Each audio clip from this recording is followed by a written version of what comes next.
Welcome, dear listener. Tonight we will travel to Rome from a misty bend of the Tiber to domes that catch the last gold light. In this gently narrated journey, you'll meet farmers turned soldiers, reformers and emperors, road builders and lawmakers.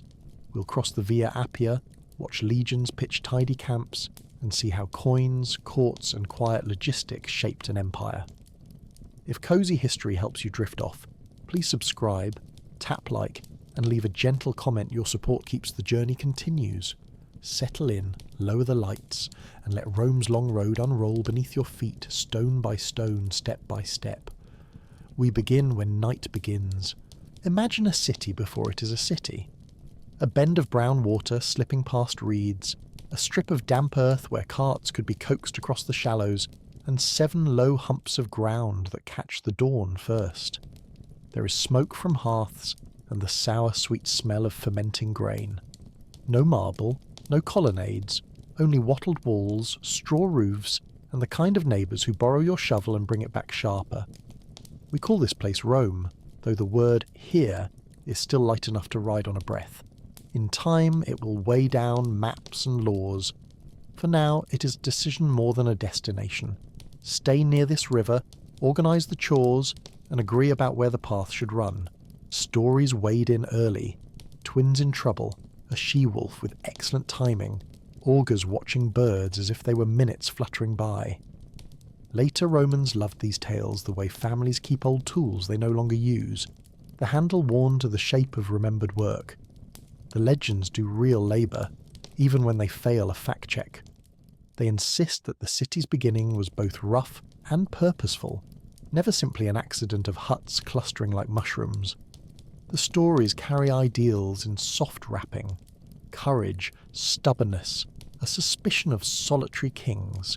Archaeology answers in a quieter voice. On the Palatine, post holes draw oval rooms on the dirt like thought bubbles. Fire-scorched pottery freckles the slope. Down in the soggy valley that will become the Forum, footprints and cart ruts crisscross mud that won't dry properly until someone teaches water to behave.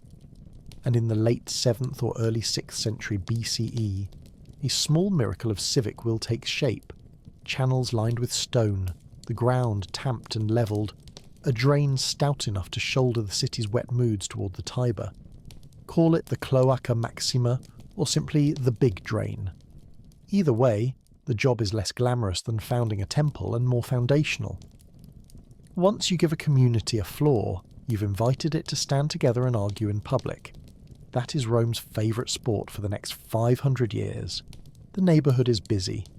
To the north live Etruscan towns with a talent for metal and ceremony, and a flair for purple borders on otherwise practical garments. Along the coasts, Greeks have planted market-minded cities that send alphabets inland like clever seeds. In Latium, kindred communities share a language family and an appetite for treaties that keep harvests safe. Rome borrows freely and shamelessly, symbols of office, letters, building tricks, the habit of measuring a field with a string stretched tight. If originality is a mountain, Rome begins as a valley, gathering waters from everywhere and letting them mix. What sets the place apart is not what it invents, but how it tidies and applies what it takes. You know that friend who never devised a recipe but hosts the smoothest dinners? The one with place cards, spare chairs, and just enough bread? That is early Rome, more organiser than originator, and all the stronger for it. Talk of kings happens early because somebody has to run the meetings. Lists survive, more symbolic than stopwatch accurate. Romulus marks boundaries and pretends he's not inventing a city while he does it. Numa Pompilius slows the heartbeat, sets festivals to a calendar, and reminds men who love spears that the gods enjoy quiet as much as smoke. Tullus Hostilius tilts toward war, Ancus Marcius scouts bridges and ports. Servius Tullius is remembered as a reorganiser of people into tribes and centuries. The groups that will pay taxes carry shields and later cast votes. The Tarquins, one prudent, one definitively not, arrive with Etruscan Polish and projects that take many hands. However the biographies blur, the shape of the job is clear. These early rulers are remembered less as glittering personalities and more as choreographers of habit. Where roads go, how walls stand, which rituals must be done before anyone lifts a spade. Two achievements matter deeply for the next act. The first is the regular sorting of citizens by means and neighbourhoods, tribes for locality, centuries for property. These tidy stacks will become the shelves on which Rome keeps both its ballots and its spears. The second is the invention of a public stage, the open-levelled forum, where decisions are both made and seen. A city that invites its people to watch governing must learn to perform within sight of its own promises. That habit saves Rome more than once. In the memory of later Romans, the end of kingship is a drama with a moral. Arrogance sits on the throne, anger rises in the streets, and a final insult tips the balance. Whether the script was as clean as the storytellers like to pretend matters less than the outcome. Sometime near the end of the 6th century BCE, kingship ends. In its place, a structure is built that is neither pure democracy nor pure oligarchy, but a layered arrangement of time, peers, oaths, and delays. Two men will hold the highest executive authority at the same time, each with power to check the other. Their terms will be short, 1 year, so the chairs remember they are borrowed. A council of elders, the Senate, will advise with the weight of habit. Several assemblies of citizens will consent to laws and judgments in their many thousand-voiced way. Priests will watch the calendar and the skies, not because omens drive policy, but because Rome likes big choices to feel properly arranged. If this sounds like a system designed to slow heroes and encourage grown-ups, that is about right. The Republic's logic is cautious and procedural. It assumes that virtue wants help staying honest. A veto here, a term limit there, a requirement to consult first and boast later. These are small speed bumps across the roadway of ambition. They do not stop traffic, but they make drivers look both ways. The earliest republic is not equal. A handful of families, call them patricians, hold priestly keys and default authority. Everyone else, plebeians, works the fields, mans the defences, and finds the door to office politely closed. This arrangement holds while pressure is low, then creaks as prosperity and population rise. The city needs more hands on the levers and more voices in the room. Those not admitted have patience that ripens into strategy. What follows is one of antiquity's more remarkable episodes of non-violent negotiation. Across the 5th and early 4th centuries BCE, plebeian Romans periodically walk away. They take their tools and their young men and settle just beyond the city's reach on a nearby hill. This secessio is less rebellion than leverage. Without the workers who build roads and carry shields, the city's proud voice grows thin. The absent says, "We want protection from debt bondage, fairness in courts, and a path into the offices that order our days." Rome listens, not quickly, not completely, but enough. New magistrates, tribunes of the plebs, are created, men whose persons are declared inviolable by solemn oath, and whose job is to shield plebeians from the harms of hasty power. The tribune's veto becomes a polite cough at the back of the room, a reminder that the majority has guardians. Gradually gates open. Plebeians gain access to higher magistracies. Laws forbid certain old abuses. Marriages between patrician and plebeian families once frowned upon become unremarkable. The Republic does not reverse itself. It learns to breathe. Meanwhile, life continues in rhythms that feel older than politics. Most citizens are farmers, soldiers in season. Spring brings sowing and repairs. Summer, watchfulness and sheep in the hills. Autumn, cartwheels groaning under grain. Winter, festivals and patching roofs against rain. A militiaman who can afford it carries a shield and spear, perhaps a bronze helmet if his harvest was kind. A poorer man brings a lighter kit and stands where he is told. The muster is an appointment with the city as much as with danger. The state repays the effort with land distributions after campaigns when it can, or with the promise of such someday. Is this efficient? Not always. Does it build a civic muscle that will, later, carry enormous weight? Absolutely. A people who think of themselves as a walking wall, stakes, shovels and tents included, will surprise even themselves. The forum hums. A butcher stacks cuts on a wet board that glows scarlet in early light. A potter's wheel murmurs. A seller of olives drinks from a cup and thumps a coin on the table to prove it rings true. Contracts are spoken aloud and heard by witnesses. A scribe, hired for his neat hand, scratches lines into a wax tablet and sprinkles a little dust to set the marks. Weights and measures are checked. Nobody loves a crooked balance. The city is not only walls and office holders, it is habits of consent, the daily fussy agreements about value, time and fairness that knit strangers briefly into a public.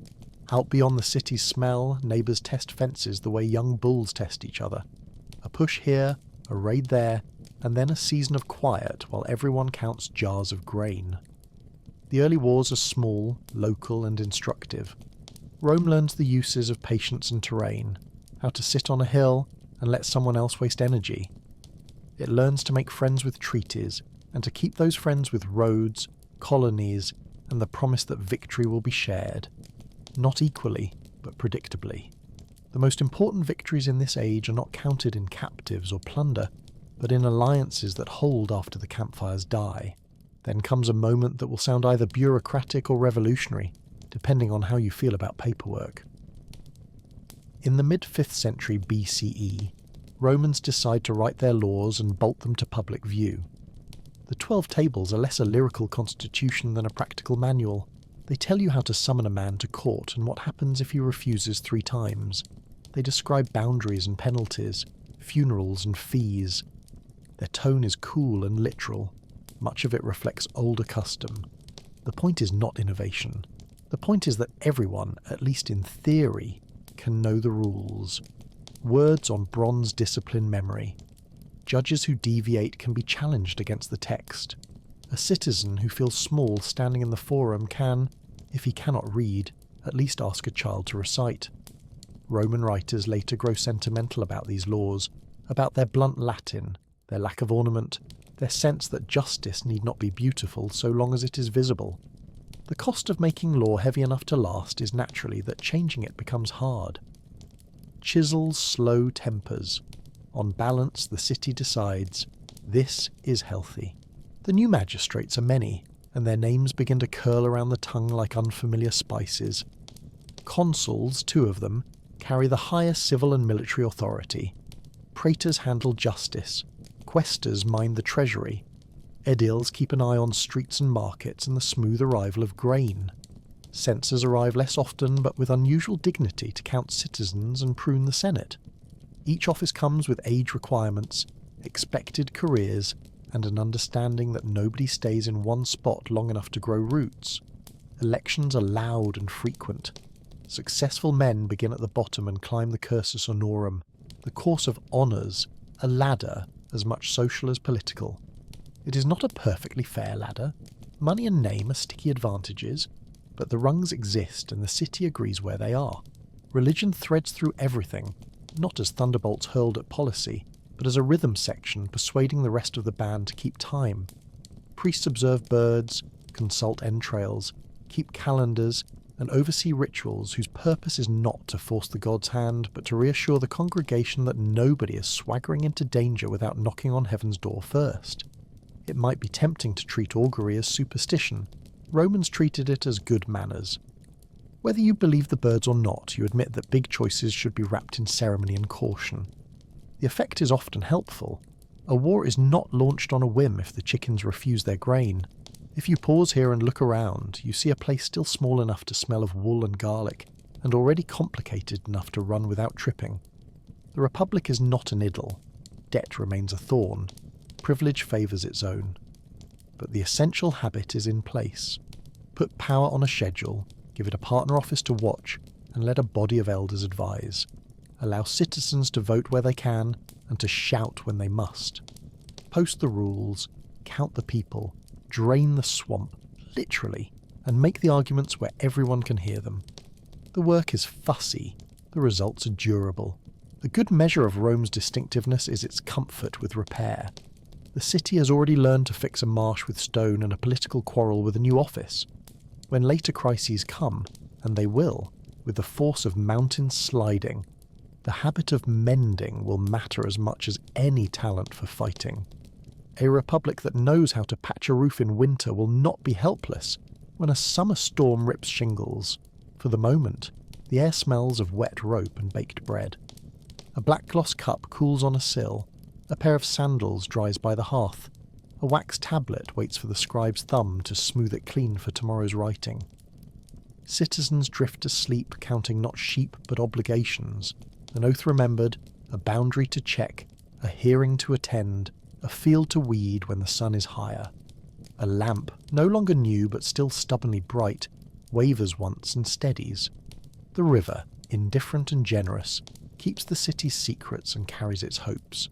And Rome, organising itself like a tidy shelf, prepares for the stretch across Italy that will turn neighbours into allies and dusty footpaths into roads that feel, even now, straight as promises. When we pick up the thread again, the city will widen its circle, portioning citizenship like careful slices of bread, laying stone after stone toward the south, and discovering to its surprise that it needs a navy. But that is for another night. For now, let the floor of the forum dry in the mild wind. Let the bronze letters cool. Let the clay lamp burn with its small watchful flame, the same little flame we started with, patient by the river's bend. Begin with a road. It is not yet stone from horizon to horizon, just a firmed strip where carts leave pale scars and sandals drum a steady beat. Someone has walked ahead with a rod and cord, sighting along the land's wrinkles to find the straightest compromise that hills will allow. Ditches are cut. Gravel arrives one patient basket at a time. A milestone leans slightly, numbers crisp. When the sun is low, iron hobnails blink in the dust like tiny stars. A road is a promise wearing shoes. Once laid, it expects to be used. By the late 4th century BCE, Rome understands promises. The city has moved beyond the first quarrels at home and is learning how to knit a peninsula without strangling it. In Latium, the old league of Latin towns has been bent into a new shape after a final reckoning. More partnership than friendship, more contract than family. Some communities receive the full warmth of citizenship. Others live with a useful halfway house, citizenship without the vote, which brings protection and obligations but keeps the loudest say for Rome. Many remain allies, soci, tied by treaties that specify what men and horses must appear at muster and how grain accounts will run. None of this is romantic. It is, however, remarkably clear. If you squint, you can see the peninsula as a careful ledger written in people. Colonies appear like well-placed stitches. Some are Latin colonies, mixed and strategic, detached from Rome's full rights, but loyal and positioned where valleys open like gates. Others are Roman, small outposts of citizens keeping an eye on crossroads and rivers. The pattern is defensive and deliberate, as if a tailor were reinforcing a garment along the seams he knows will pull. The message to friend and foe is the same. The road that leads in also leads back, and there are eyes along it. The Samnites, highland peoples with a taste for rugged ground and the freedoms it offers, live to the southeast of Latium. Their country is the kind that teaches knees to lift and lungs to respect stones. Fields here are terraced into patience, paths run like goat tracks, viewpoints are earned. The First Samnite War comes and goes quickly, a test more than a finish. The second, longer conflict teaches Rome that bravado trips on rock. In 321 BCE, at a place remembered as the Caudine Forks, a Roman army is trapped among wooded passes and forced to accept terms in front of the world it usually instructs. Later writers savour the humiliation. It is cleaner to say the city learns new manners in mountains.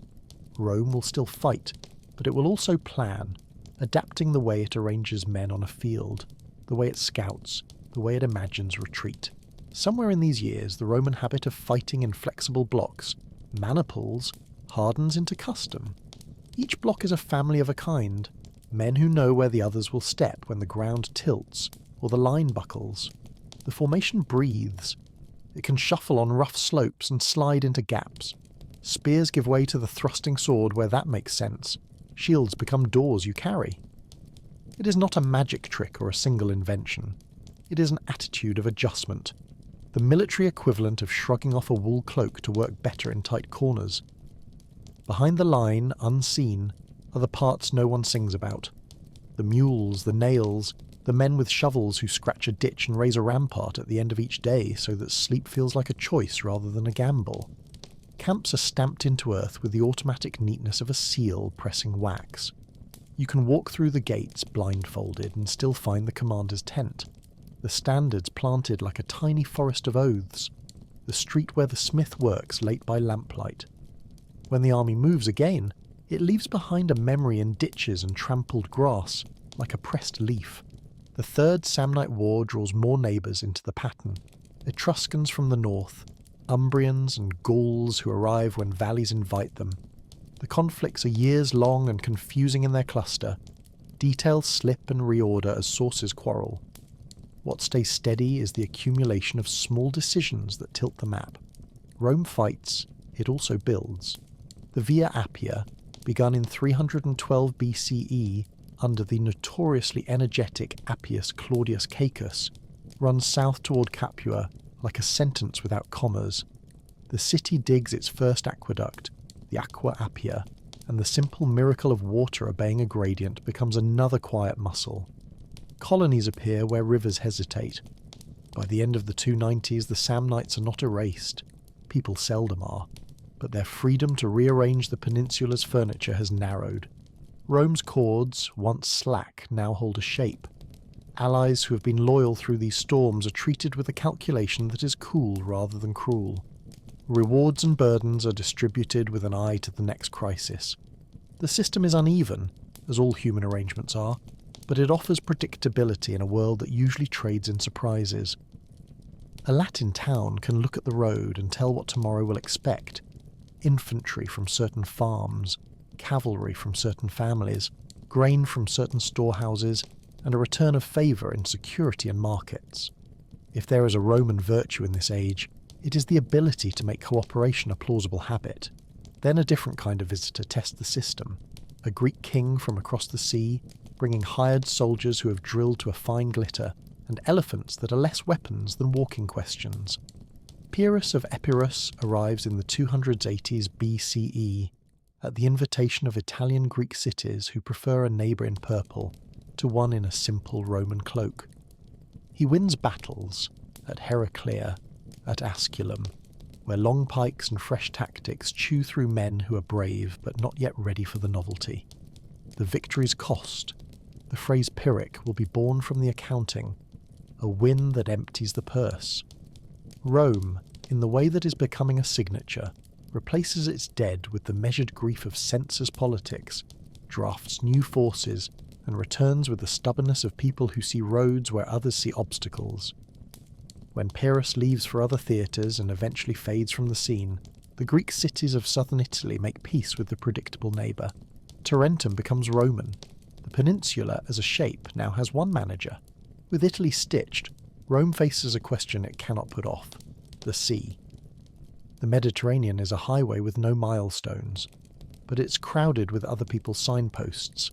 Carthaginian trade treaties, Greek harbours, island towns that smell of fish sauce and pine tar.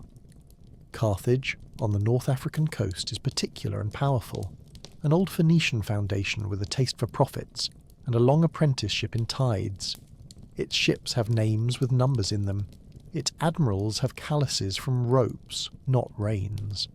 Carthage is the kind of neighbour that does not fuss about land so long as the sea lanes remain smooth and profitable. Rome, until now, has been a land creature. It will have to learn to count oars. The spark that lights the First Punic War is small and parochial, the sort of trouble cities usually settle with a half smile and a mild threat. Messana, a city at the pinch of Sicily and Italy, hosts a band of mercenaries who prefer not to be told where to sleep. Appeals and counter-appeals tangle. Rome and Carthage both wade in, first as helpers, then as contestants. Once committed, pride becomes policy. It is 264 BCE.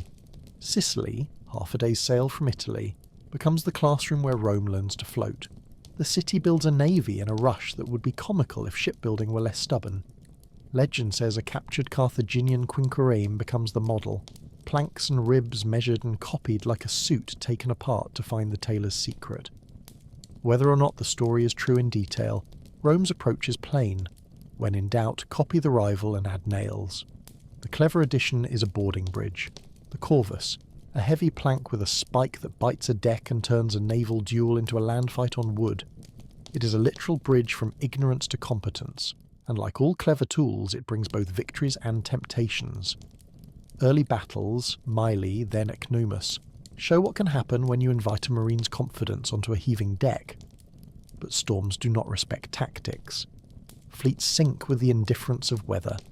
The Corvus, heavy and awkward in rough seas, sometimes helps the water do its worst. There are losses that feel like bad dreams retold over bread. Ships flung against rocks, men washing ashore with planks like shields that forgot their owners. Rome does what it has already learned to do on land. It replaces. Taxes arrive. Allies contribute timbers and sailors. Shipyards wake like ants disturbed. Carthage, with its deep bench of maritime habit, wins its share and more, and runs a long, patient war that counts money as carefully as sailors count strokes.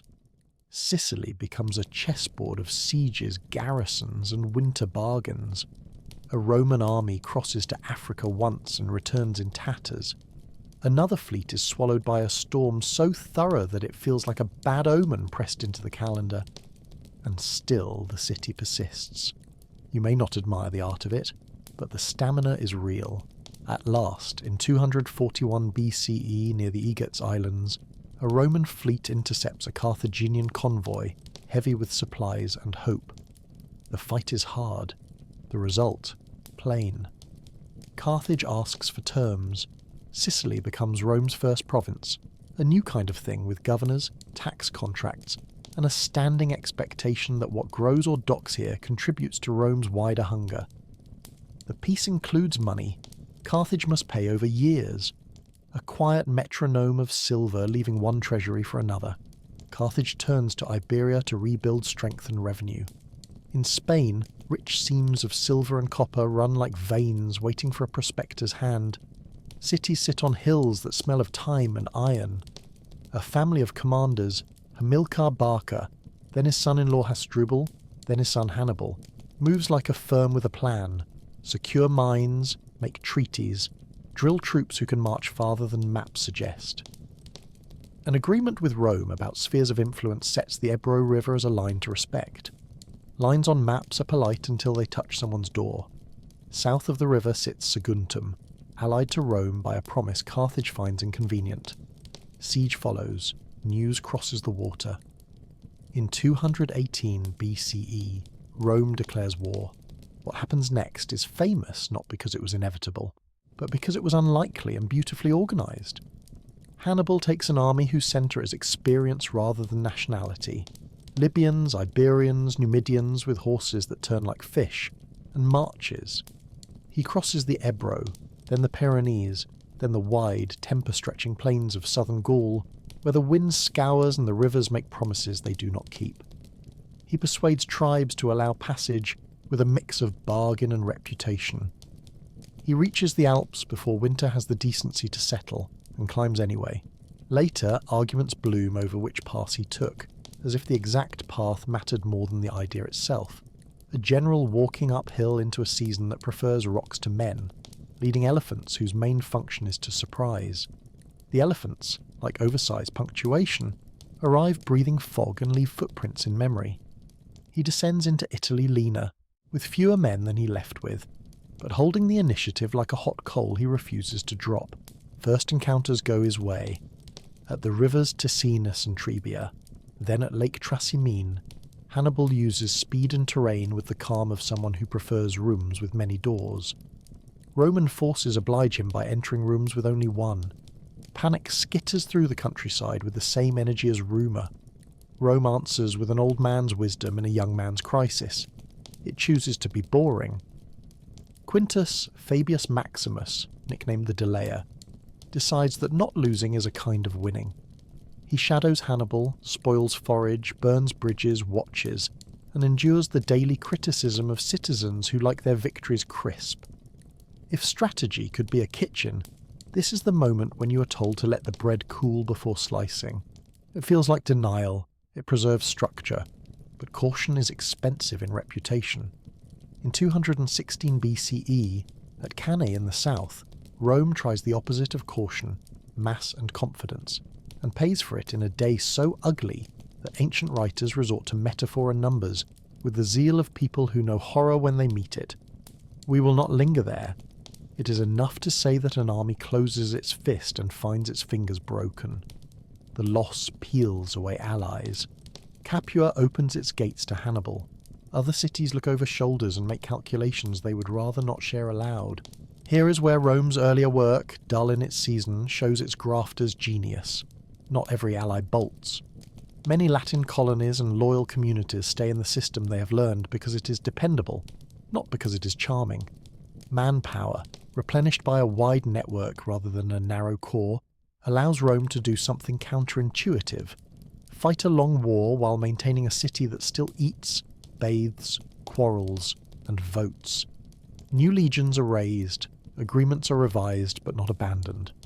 The Republic hums like a mill with a stone reset a notch tighter. Meanwhile, the war is not only in Italy.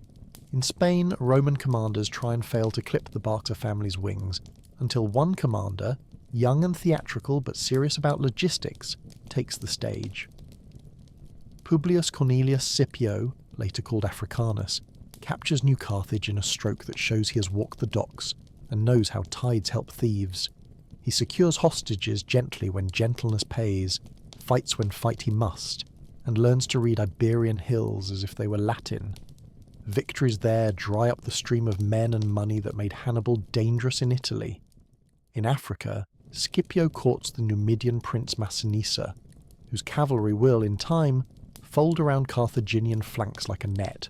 In 204 BCE, Scipio takes war to Africa with a politeness he does not feel. Carthage, alarmed, recalls Hannibal. The two meet at Zama in 202 BCE, on ground flat enough to make a planner smile. Accounts vary in their flourishes, as they always do, but the shape is clear. Elephants blunted, infantry lines leaning, cavalry deciding the day by showing up in the right place after disappearing at the right time. Carthage sues for terms. The city keeps its walls and trade, but loses empire, fleet, and the right to make war without Rome's permission. Money will leave its treasury in regular clinks. In the West, the Republic stands taller, not because it wanted glory, but because being careful and stubborn has turned into a habit. Between the Second and Third Wars with Carthage, decades slide by. Rome, having learned to move soldiers over water and to invoice provinces, finds other theatres, Macedonia and Greece, where its caution and confidence are tempted. We will let most of that wait. The thread we keep is the one tying Rome to its earlier rival. Carthage, constrained but not dead, recovers its commerce with the quiet skill of a shopkeeper who apologises while counting. Its fields are good, its merchants meticulous. Trouble comes not from Rome at first, but from a neighbour, Numidia, whose king, now Rome's friend, nibbles at Carthaginian land. Carthage defends itself, and by doing so without permission, breaks a rule that Rome insists is not a suggestion. There is a drumbeat in the Senate that has been audible for years: anxiety, envy, or simply the tidy desire to remove a name from the list of possible headaches. The Third War begins. The siege of Carthage is long and methodical. Rome builds embankments and docks under threat of fire. Carthage resists with inventions worthy of artisans whose first love was ship timber. Years pass, and the ring tightens.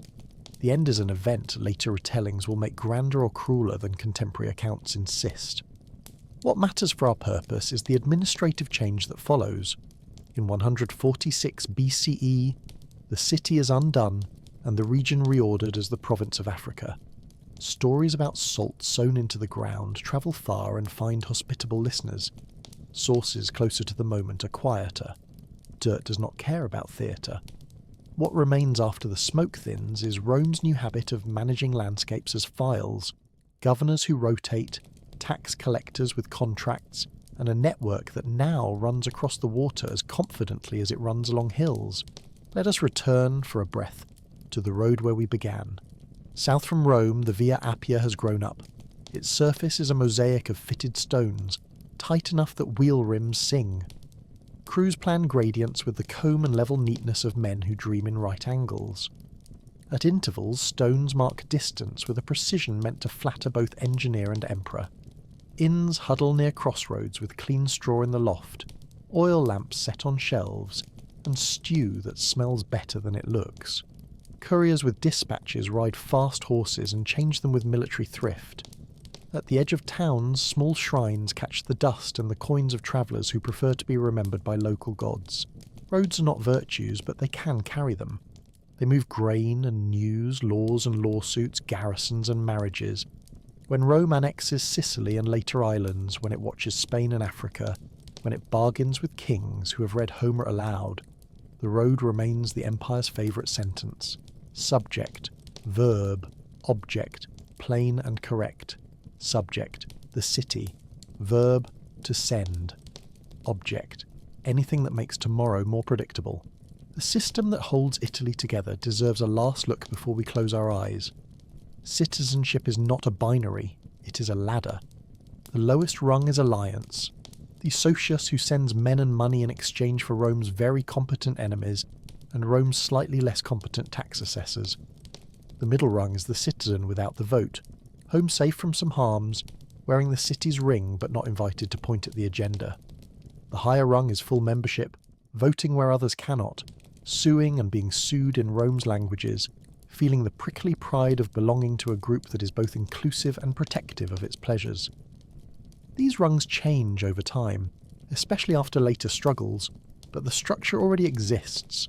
Status as a machine for making friends who are comfortable being managed. Not all roads are literal. There is a road of habit that now runs from crisis to committee to contract. When enemies arrive, Rome musters. When allies complain, it calibrates. When leaders overreach, it invents an office with a veto and gives it to someone annoying on purpose. When the sea reveals that distance is a way of hiding until ships arrive, Rome builds ships and learns the names of winds. The city is not always noble. It is frequently effective. If there is a soft joke to leave on the table, it is this. Rome's genius is less genius and more a laminated to-do list. Revised, coffee-stained, unglamorous, and relentlessly completed. We have spoken of Samnites and stones, of Greek kings who brought theatre's confidence to fields that shrugged, and of Carthage, whose ships stitched the sea like needles pulling wax thread. We have tried to keep the blood thin on the page, preferring to count nails and treaties. The result is a peninsula that now answers a single name when the muster is called. It breathes through roads. It remembers through bronze and ink. It eats because grain moves. It sleeps because soldiers stand where crossroads need them. You might be tired, just reading. That is fair. Rome is tiring in success because success is mostly chores. Someone must check the axle grease. Someone must remind the tax contractor that numbers do not grow themselves. Someone must sweep grain from the harbour floor into bags. Someone must pick pebbles from the tread of a sandal before dawn. The beauty is in the repetition. Empires sell drama. They buy buckets. At day's end, we return to that first strip of road, now widened. The ditch is tidy. The milestone no longer leans. A mule bell rings at a distance, simple and affectionate. The air smells of tar where a small team has patched a seam with pitch. A soldier's cloak, faded but clean, hangs from a peg. A clerk closes a wooden tablet, blows out a lamp, and sets the stylus where it will be found. Far from here, ships creak at anchor, and a coastal market relaxes into evening. Near at hand, a child chalks a hopscotch on a flagstone whose smoothness remembers thousands of feet. Walking in the same direction for the same dull, glorious reason? The road is there. Tomorrow the road will carry us further. Past stone fields and wine hills, across straits where whale breath rises like soft punctuation, into wars that start as lists and end as laws. But tonight the dust settles, the sandals are left by the door, and the promise, straight and mild as a string pulled taut, waits patiently for more footsteps. Begin with a coin.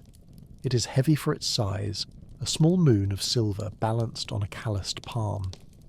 On one side a god looks outward with blank serenity. On the other, a chariot skates in miniature. Tilt it and the coin flashes like a fish.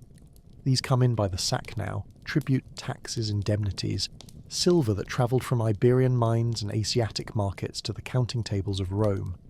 The city smells of money and marble dust, of olives crushed for oil and wool steeped for dye. Markets grow loud, porticos grow long, so do complaints. Wealth arrives unevenly. Estates expand like shadows in late afternoon. Veterans, promised plots, drift back to find their old fields absorbed by neighbours with longer purses or better patrons. Slaves, taken in wars fought far from the city's smell, work the big farms. Their numbers widen the gap between men who command and men who carry. In the alleys off the Forum, the grain dole steadies empty bellies, and debates about fairness grow as common as figs. Rome's biggest import is no longer just grain. It is anxiety about who the city is for. Into this atmosphere step two brothers with careful voices and an inconvenient talent for asking that rules match the promises engraved on public stones. Tiberius and Gaius Gracchus are sons of Cornelia, a woman later praised as if dignity were furniture. The brothers' project is simple to state and hard to pass: enforce old limits on public land held by the rich, break up excessively large holdings on state domains, and redistribute parcels to citizens who can steady the Republic by owning a bit of earth. Tiberius, as tribune of the plebs in 133 BCE, pushes the measure. He uses the legal tools at hand, a veto, a vote, a commission, to convert a mood into a policy. The Senate, wary of both the content and the precedent, resists. Tiberius takes a step not unknown in emergency, but unusual in calm. He seeks a second consecutive tribunate. The system, allergic to continuity and powerful chairs, flares. The story of his end is often told in tones too hot for sleep. A quarrel in an assembly, a wave of bodies, weapons that are not ceremonial. We will say softly that politics, when narrowed to fear, forgets procedure. Tiberius dies. The Law's Commission continues, halting, then halted. The brothers' opponents breathe easier for the day. But the sentiment they woke, the expectation that citizens should not be shouldered aside from the land that defines their service, does not go back to sleep. Gaius Gracchus follows a decade later with more ambitious tidiness. He proposes to regulate grain prices, to establish colonies, including one abroad, an idea that makes conservative eyebrows knit, and to shift some judicial power to equestrians, the wealthier non-senatorial class, thereby diluting the Senate's monopoly on certain courts. He even sketches a path for extending more rights to Italian allies. The package stirs hope and alarm in equal measure. He too ends in violence, and Rome learns an unhelpful habit. When debate fails, the street remembers a shortcut. Yet concrete parts of his programme survive. Grain distributions regularise. Courts change their benches. A city that once solved almost everything with elbows now keeps trying with pens, even if the pens sometimes tremble. After the Gracchi, the political conversation adopts new pronouns. Optimates, men who claim to guard the best traditions of the Senate, face populares, men who prefer to bring proposals through the people with tribunician muscle. These labels are not parties with membership cards. They are moods that cling to careers. Beneath the surface, real needs hum. Veterans want land, allies want citizenship, administrators want tools that fit a space larger than the last generation could imagine. Numidia, in North Africa, supplies a lesson in both corruption and competence. Its king, Jugurtha, is clever in the way desert princes often are, generous with gifts, untroubled by the strictest readings of treaties, and adept at turning Roman ambitions into Roman embarrassments. The Jugurthan War begins as a slow-motion farce in which bribes travel faster than legions. In the 100s BCE, a new man, Gaius Marius, novus homo, that is, without ancestral consuls in his family, rises on modest origins, battlefield competence, and the useful talent of speaking plainly about incompetence. He's elected consul and takes command. Under him, a young patrician named Lucius Cornelius Sulla distinguishes himself diplomatically, coaxing a key Numidian into Roman hands with promises that gleam. The war ends not with a heroic charge, but with tidy paperwork and handshakes arranged off stage. Rome applauds, and Marius keeps the pen. His next tests come from north of Italy, where migrating peoples, the Cimbri and Teutones, wander like weather through Gaul and toward Roman borders. They are big in story and number, and their movements kick up panic that can be measured in the price of olive oil. Marius reforms with a calm that borders on rudeness. He professionalizes recruitment by accepting poorer citizens in numbers, standardizes equipment so that replacements fit easily into the line, and encourages a shift toward the cohort as the basic fighting unit. Larger and steadier than the older maniples, less fussy on a field minding its own inclines. He drills, marches, digs, repeats. In 102 to 101 BCE, he wins under hot suns at Acquisextiae and Vercelli. Rome exhales. Victory's bills arrive stapled to their receipts. A professional army is more reliable than a seasonal militia, but it tends to remember the man who pays it better than the abstract senate that signs the funds. Soldiers begin to see their future through the eyes of their commander. Land after discharge, a settlement for families, a piece of earth squared by surveyors who pronounce difficult Latin words. The chain between citizen and state acquires a knot tied to a general's name. You can tug that knot to move a nation. Meanwhile, the Italian allies, many of whom have marched and bled beside Romans, grow tired of watching citizenship hover just above their fingers. Their towns wear Roman habits but lack Roman votes. Petitions lengthen, patience thins. In 91 BCE, a spark becomes a season. The social war. Social, in the old sense of allied. It is not a simple rebellion. It is a severe negotiation conducted with armies. Italian communities set up parallel institutions and fight under their own eagles.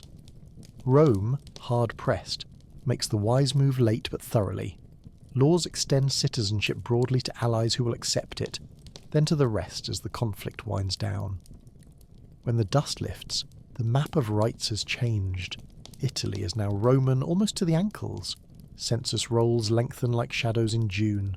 Barely has this book been stamped settled when another falls open. Mithridates VI of Pontus, a king on the southern coast of the Black Sea, watches Rome with the shrewdness of a neighbour who knows the size of a giant's footsteps.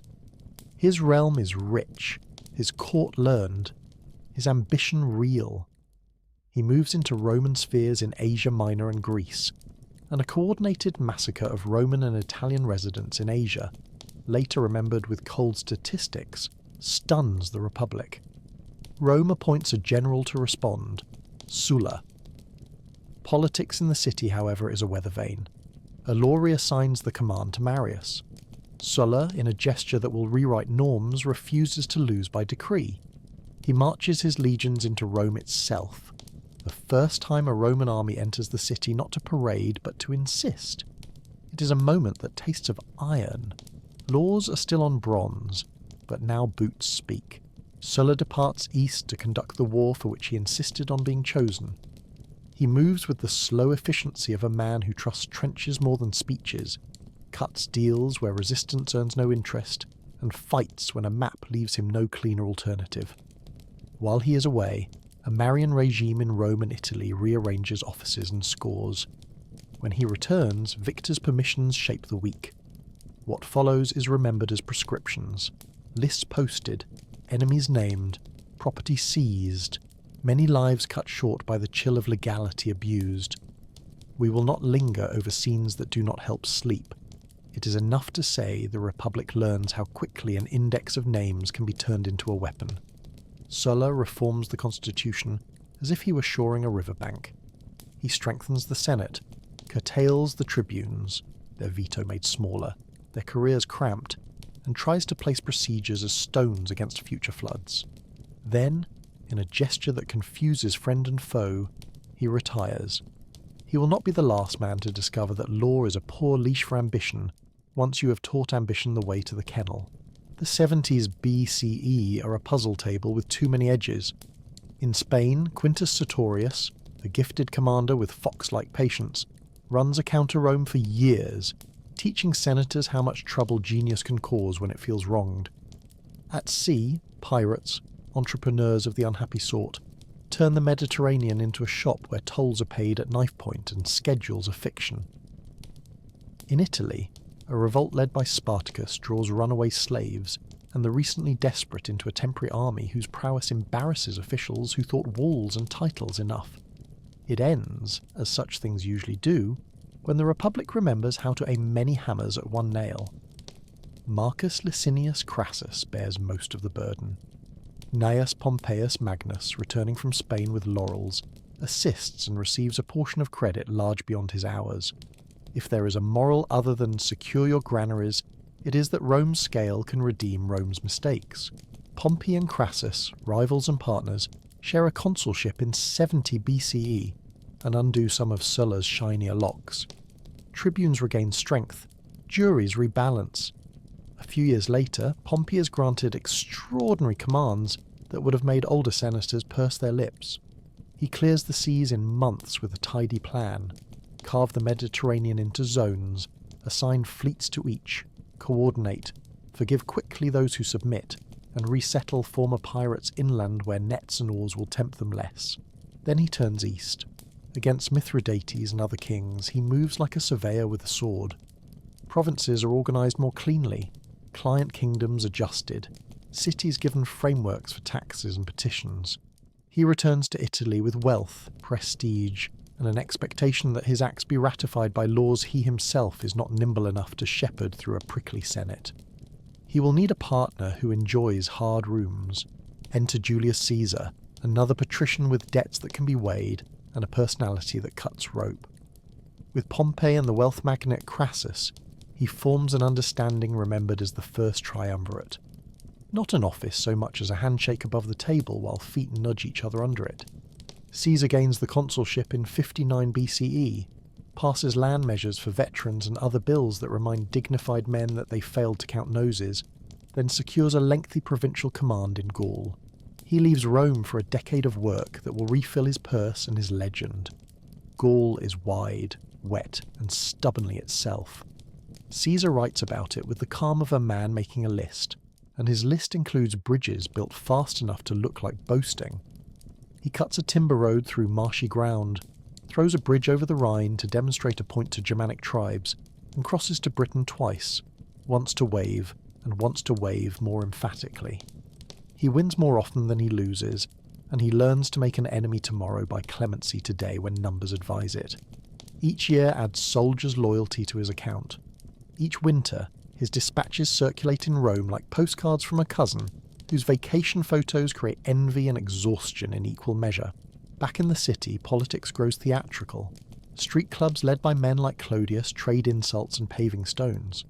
Senators who write well, Cicero among them, compose arguments so sharp that they sometimes cut only themselves.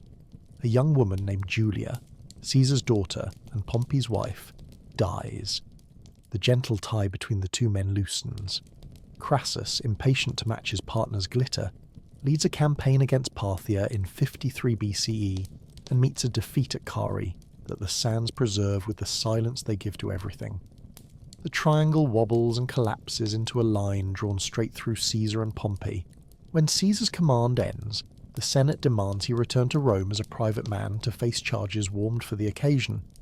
He asks to enter candidacy in absentia and keep his honour safe. The answer is a frown. In January of 49 BCE, he makes a decision that has furnished Latin students with a famous verb. He crosses the Rubicon with 1 legion and a simple calculation. He will not present his throat to politics sharpened in private. The civil war opens, it unfolds rapidly then slowly as wars do. Pompey and the senatorial party withdraw from Italy to gather in the east, where fleets and money can be found. Caesar moves first against Spain. "I go to fight an army without a general," he quips, "then a general without an army," and he wins. He crosses the Adriatic late and badly provisioned, almost trapped, then draws Pompey onto the plain at Pharsalus in 48 BCE. Their numbers deceive. Pompey has more men, but Caesar's veterans are steadier, and new cavalry arrangements unfold like a door opened the other way. Pompey flees to Egypt and dies there, a grace misapplied by courtiers who assumed Rome rewards preemption. Caesar in Egypt navigates palace politics with a blend of curiosity and calculation, and meets Cleopatra, a queen who speaks many tongues and understands that history is not a staircase, but a hallway with many doors. Rome's calendar, long wobbly, receives a rational reform under his hand. Days and months click into better shape. He returns to the remaining fronts, Africa, Spain, places we will not describe in detail because marches and sieges, once you have seen 2 or 3, begin to rhyme. Each ends with his victory. Rome, in return, offers him offices that would once have looked oversized. He centralizes administration, expands the Senate's size, a gesture partly practical, partly political, and plans public works with a detailer's pleasure.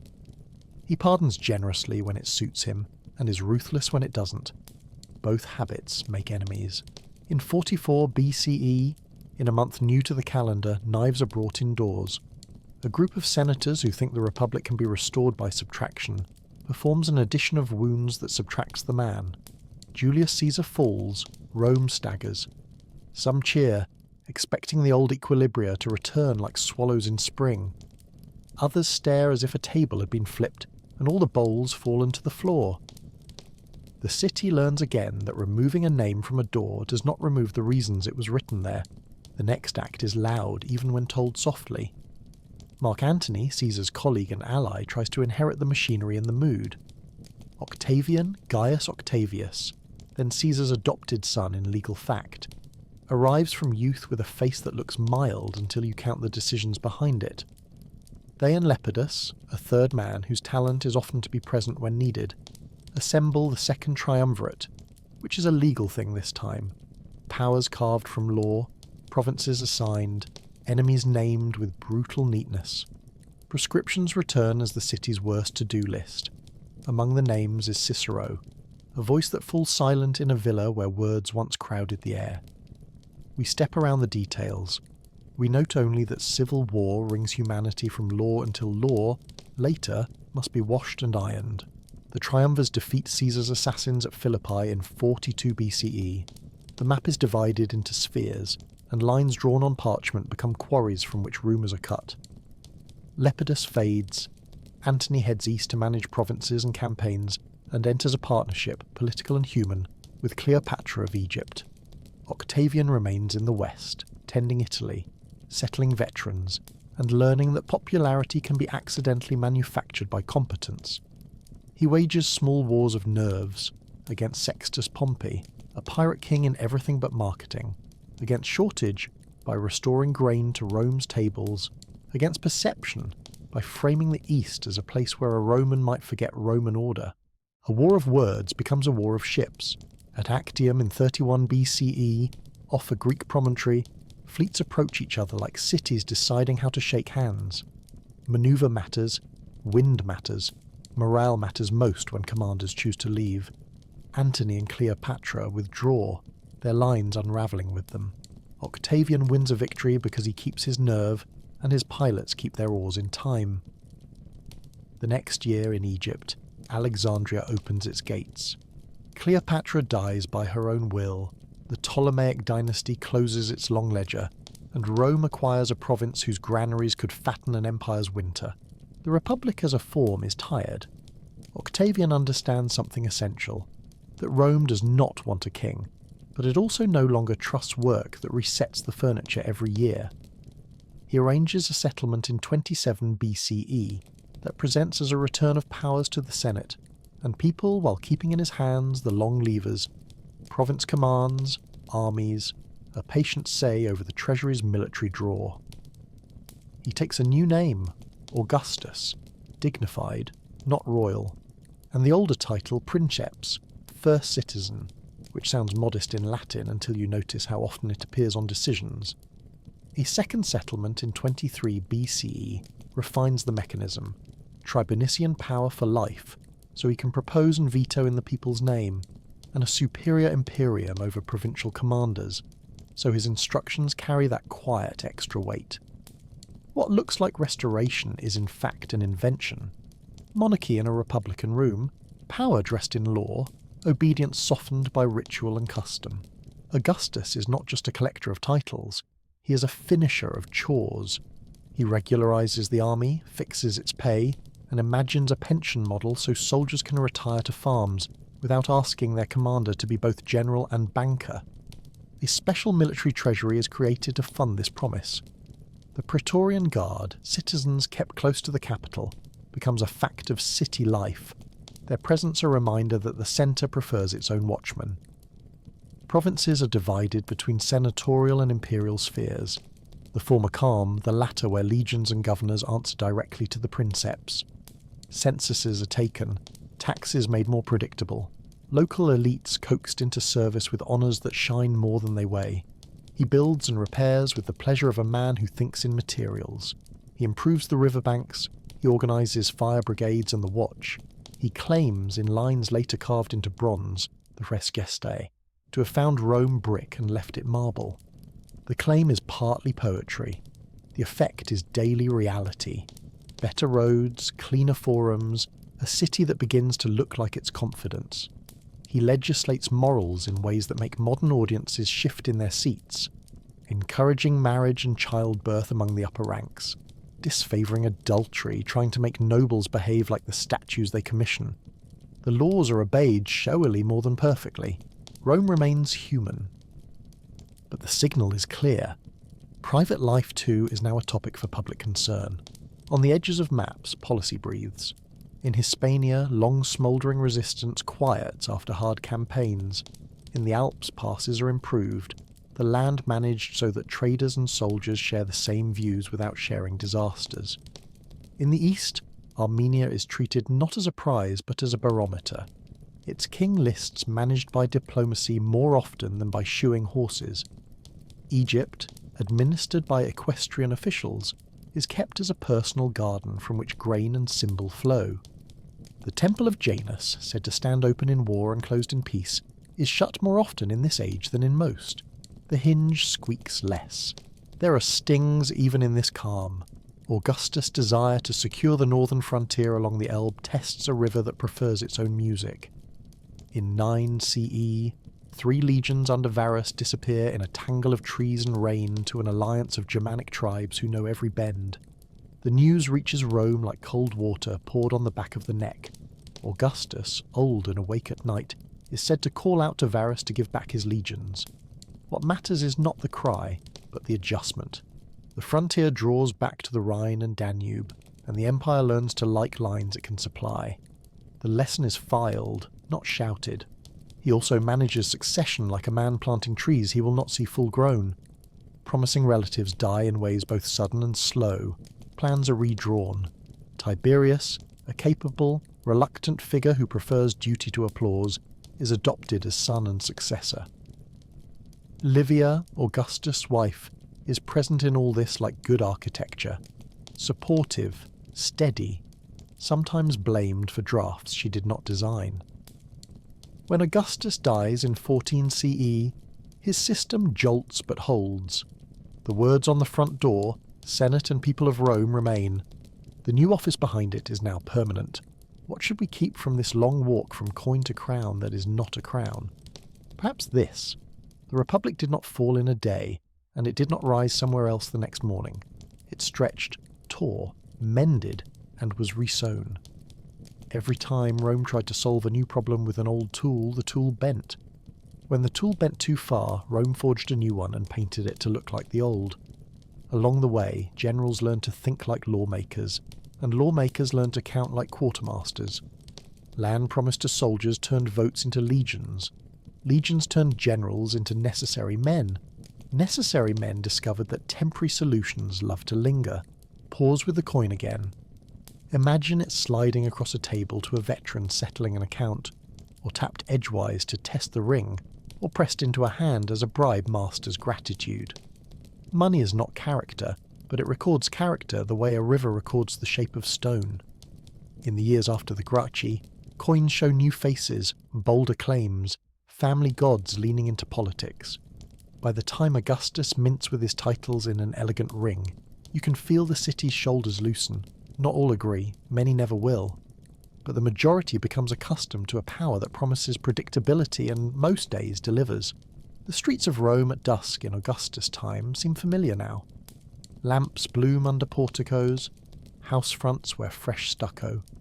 A water seller leans on a wall, listening to the murmur of a fountain that did not flow in his grandfather's youth. Veterans tell stories that make children sit up and then yawn. A clerk shuts a file on a case resolved by a rule older than his father and a form invented last year. On a hill, a small altar cools after the day's petition, and somewhere a woman checks a door latch twice, out of habit started when news used to run. The city, so often a stage for hard speeches, sounds like breathing. We end, as we began, with something small you can hold. Not the coin now, but a little bronze stylus laid beside a wax tablet, its point dulled from a long day of writing orders that will become routines. Under Augustus, the empire learns to prefer routine to drama, a choice that can feel like boredom until you remember what drama costs. The strongmen are, for the moment, wrapped in titles that ask them to behave, and the titles often work. The lamp we lit in the first part, set by the river, guttering but stubborn, has been carried into marble rooms. It burns steadier here, though the draughts are sly. Tomorrow we will follow that light through the high empire's rooms, water singing in aqueducts, petitions scratched on wax in provincial towns, and walls that measure the horizon like a ruler laid against the sky. For now, let the coin cool on the table, the stylus rest where it is, and the city's new quiet pour itself slowly into sleep. Not parchment and pomp, but a simple tablet of wax and wood, its surface smoothed with the edge of a thumb, names, weights, routes, a docket for olive oil from Baetica, invoices for marble from Luna, a list of petitions to be heard on market day. If the early empire has a sound, it is not trumpets. It is the quiet scratch of a stylus and the steady hush of water where an aqueduct meets a city's throat. If it has a smell, it is lime dust, leather, and bread. Rome at its widest is an orchestra of ordinary things made punctual. Paperwork, water pressure, and sandals. 3 light pillars holding up a world. Augustus bows off stage and the curtain lifts on the Julio-Claudians. Their portraits are familiar. Tiberius with a careful mouth, Caligula with the fidget of rumour around him, Claudius half hidden behind a good file system, Nero framed by the echo of his own voice. We soften the legends and keep the work. Taxation regularised, roads maintained, petitions answered, provinces coaxed into habits that make sense from both ends of the road. The empire breathes in and out through law. Tiberius goes first, a man competent as an oak beam, plain, weight-bearing, sometimes splintery. He's not a natural charmer. He likes procedure, prefers straight lines on ledgers, and distrusts applause. Under him, provincial administration tightens in ways only clerks notice at the time. Governors watched, finances accounted with more care, the habit of appealing to the emperor himself, provocatio ad Caesarem, used by provincials who know the capital's ear will sometimes outweigh a local's temper. When complaints about abuses hum across the map, Tiberius tends to listen. He is also cautious to a fault. Suspicion grows around him like ivy on a stone. The Praetorian Guard, kept close as the emperor's household troops, acquires a barracks with its own gravity. A prefect with too much confidence can tip the furniture. We will not rehearse scandals. We will note only the administrative muscle that remains when whispers fade. The expectation that a governor writes a clean report and that accounts can be checked by men who are not at the banquet. Caligula, Gaius, bursts into this room like a breeze that forgets it's indoors. His reign is short. The stories afterward grow baroque the way gossip always does when a door shuts too fast. Chariots at odd hours, costume changes the treasury must pay for, jokes with numbers in them that stop sounding like jokes. We keep the plain fact that the office proves stronger than the man. The machine runs even when a hand on the lever is unsteady. Then comes Claudius, who reads, writes, and reorganises. He stammers a little, loves documents a lot, and treats administration as a garden that rewards weeding. Freedmen, former slaves now entrusted officials, rise under him to run departments with an efficiency that makes traditionalists suspicious and cities relieved. Grain supply becomes a calmer river, legal business hums, the harbour at Ostia, Rome's lung, is expanded with breakwaters and warehouses. Ships tuck into it like birds into a cove, and the capital's winter stomach is steadier for it. Claudius also adds a new chapter to the imperial to-do list, Invasion of Britain in 43 CE. The campaign is as much logistics as glory, bridges of decision laid over water, supply depots taught to breathe in time. A province results, garrisons learn reign, forts dot lines that will one day have their own names, and London, Londinium, begins as timber and hope. Nero inherits a city humming with improvements, and a court that expects spectacle. He fancies performance, voice lessons, verses, and patronage that makes poets glow. He also has ministers who are very good at the boring parts, Seneca with phrases hung to dry until they are taught, Burrus with soldiers' instincts turned administrative. In 64 CE, a fire takes hold in Rome. It crosses rooftops as if reading a map of wind. Neighbourhoods change shape in a night. Later stories put more drama in more mouths than the sources strictly warrant. What matters for our purposes is the rebuild. Fire clears space. Plans enter. Streets straighten. Porticos widen. A new set of building standards arrives. Stone over timber here. Access lanes there. It is the city's grief turned into engineering. Somewhere within this swirl, state policy towards certain religious communities edges from puzzle to punitive. We leave the details dim, as they rarely help sleep. Nero also undertakes a house that is less a palace than an argument with modesty. The Domus Aurea, vaulted and painted, a playground that makes taxpayers purse their lips. The reign ends badly. The office again proves heavier than any single name. With Nero gone, the empire tries on 4 emperors in one congested year. 69 CE is a stress test, a reminder that legions have opinions and that the Rhine and Danube can send more than snowmelt downstream. Galba, Otho, Vitellius, then Vespasian. The last one keeps his balance. He is unglamorous and a relief, strings the purse tight, taxes with a sense of humour. Money, he reportedly shrugs, does not mind its scent. Reaffirms that a good road is better than a good boast, and begins a building that will outlast many blushes. The great amphitheatre on the site of a drained lake, stone stacked in rings until noise itself finds a home inside. We later call it the Colosseum. To a bricklayer it's a long job paid in regular coins. Titus, Vespasian's son, reigns briefly and deals with bad weather of the cruelest kind. A mountain in Campania collapses inward and throws ash outward. We mention Vesuvius softly, the way one mentions a sudden winter. Cities under its umbrella, Pompeii, Herculaneum, fall silent under layers that will one day teach archaeologists how neighbours really lived, what they scrawled on walls, how their kitchens smelled on good days. In Rome, a plague flares like brush fire. Then a fire in the city chews on streets. Titus responds publicly. Aid sent, ruins cleared, ceremonies that admit grief without theatrics. He opens the amphitheatre with games meant to distract and console. We leave the details to the historians who are not trying to tuck you into bed. What remains from his short time is the sense that an emperor can act like a good magistrate when roofs are gone. Domitian follows, crisp and difficult. Fond of order, allergic to eye-rolling. He counts carefully, pays soldiers regularly, enjoys being called Dominus et Deus, Lord and God, more than the Senate enjoys saying it, and keeps the empire's frontiers awake. On the Danube he presses Dacians who press back. On the Rhine he organises lines that will become thoughts, limes, boundaries watched and improved, not absolute walls but decisions written in wood and ditch.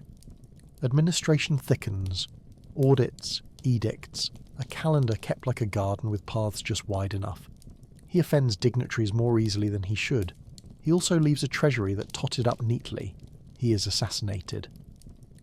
The office stands up, dusts itself off, and invites the next man to sit, on the condition he be old and reasonable. Thus Nerva, a brief interlude that becomes a hinge. He adopts a younger, able heir, and in doing so invents a tradition larger than himself. Choose the next emperor for competence rather than for blood. Adoption as succession. The empire's way of saying, perhaps we can curate the future. It is a tidy idea and a practical kindness. Rome will enjoy its benefits for almost a century. Trajan, the Chosen, is a soldier's emperor who thinks like a clerk at noon and a surveyor at dusk. He walks the camps with men who respect a commander who respects tents. Two big projects define him: a northern adventure and an eastern essay. In Dacia, north of the Danube, hills lined with ore, he fights not once but twice, 101 to 102 and 105 to 106 CE, against a king, Decebalus, who understands both war and stagecraft. Rome builds a bridge so serious across the Danube that even the river pauses to read the engineering. Columns of troops cross it like sentences stepping through grammar. Dacia becomes a province. The mines speak in silver. Colonists spread out like fresh mortar. Back in the capital, Trajan sets his victories in stone. His forum complex a campus of power with libraries, basilica, and a column whose spiral pictures a whole campaign in meticulous relief. If you ever doubt that the Empire loved paperwork, look at that column. Stone turned into minutes. At home, he is as busy as any bricklayer. Roads straighten, a new harbour at the mouth of the Tiber eases hunger, aqueducts are repaired, and the Alimenta programme, public credit to Italian communities, helps fund local welfare and farms. Think of it as the state lending quietly so that children eat and fields stay stitched to families. Light joke. Somewhere, an accountant sighed with joy and sharpened two styluses. Trajan's eastern campaign is broader than wise. Parthia tempted him the way a distant mountain tempts a walker with good boots. He reaches far, declares lines that look persuasive on maps, and less so to supply officers counting mules. Cities are taken, bridges thrown, a king set and unset. The campaign overreaches, as well-drawn plans often do when the horizon insists on being far away. Yet even here, there is learning. The Empire will remember the limits of sandals on long roads. When illness and age call Trajan home, he manages one last competent act. He ensures the succession, adoption again. Hadrian inherits the stool and sits with a traveller's posture, curious, observant, happier walking than applauding. He revises the map with a firm pencil. Lines too far are pulled back, edges made crisp. He visits provinces with the patience of an inspector who enjoys good roofs and tidy ditches. The Empire, seeing an emperor in person, understands that the centre reads its mail. Hadrian's wall in Britain becomes a sentence across moor and hill, punctuated by mile castles and forts. Not the end of the world, but a polite please knock to the north. On other frontiers, Germania, Africa, the East, he prefers strength in depth, patrols and logistics that make surprise less exciting. He is not timid. He is a gardener. Gardens endure longer than parades. In law, he does something quietly profound. He commissions Salvius Julianus to codify the Perpetual Edict, the Edictum Perpetuum, turning the flexible guidelines of praetors into a stabilised text. Think of it as standardising the city's operating system so that magistrates stop improvising new buttons. Lawyers, a species Rome breeds as handily as wheat, cheer in their sober way. The result is a justice that smells less of mood and more of principle. Across the provinces, petitioners who never saw the Tiber can feel the fairness reach their town like a travelling wind. Hadrian builds too, temples that turn round like arguments, a villa outside Rome that is both a house and a map of his mind, with gardens shaped like conversations he had with cities he admired. He sponsors grants to cities and endows benefactions with an eye to local pride. Whether in Athens, where he plays benefactor with delight, or in Egypt, where the Nile keeps teaching the same lesson about floods and patience, Hadrian's footprints look like annotations in the margins of a large book. After him comes Antoninus Pius, whose reign is so quiet that historians sometimes write the years as if a beam of honey had fallen across the page. He rarely leaves Italy. He prefers good counsel to good cavalry. Under him, law grows kinder in tone, more attention to guardianship, to the vulnerable, to the idea that fairness can be felt by those with little practice explaining it. He funds restorations, builds modestly where needed, and keeps the treasury lace tight. The Empire, whispering thanks, uses the calm to mend roofs. If there is a joke to hide here, it is that doing nothing glamorous is the most glamorous thing an emperor can do. Bread arrives, water runs, roads hold, the lamp burns without a draught. Marcus Aurelius is next, a philosopher by temperament burdened with a time that prefers noise. He shares the throne with Lucius Verus at first. They work as a pair, one more contemplative, one more social, and the empire fine with both. In the east, a war against Parthia is conducted under Lucius's aegis. Generals do the marching. Victory returns in the form of troublesome souvenirs. An illness we call the Antonine plague rides home with the legions and walks the empire's streets for years, lowering shoulders and birth rates with equal silence.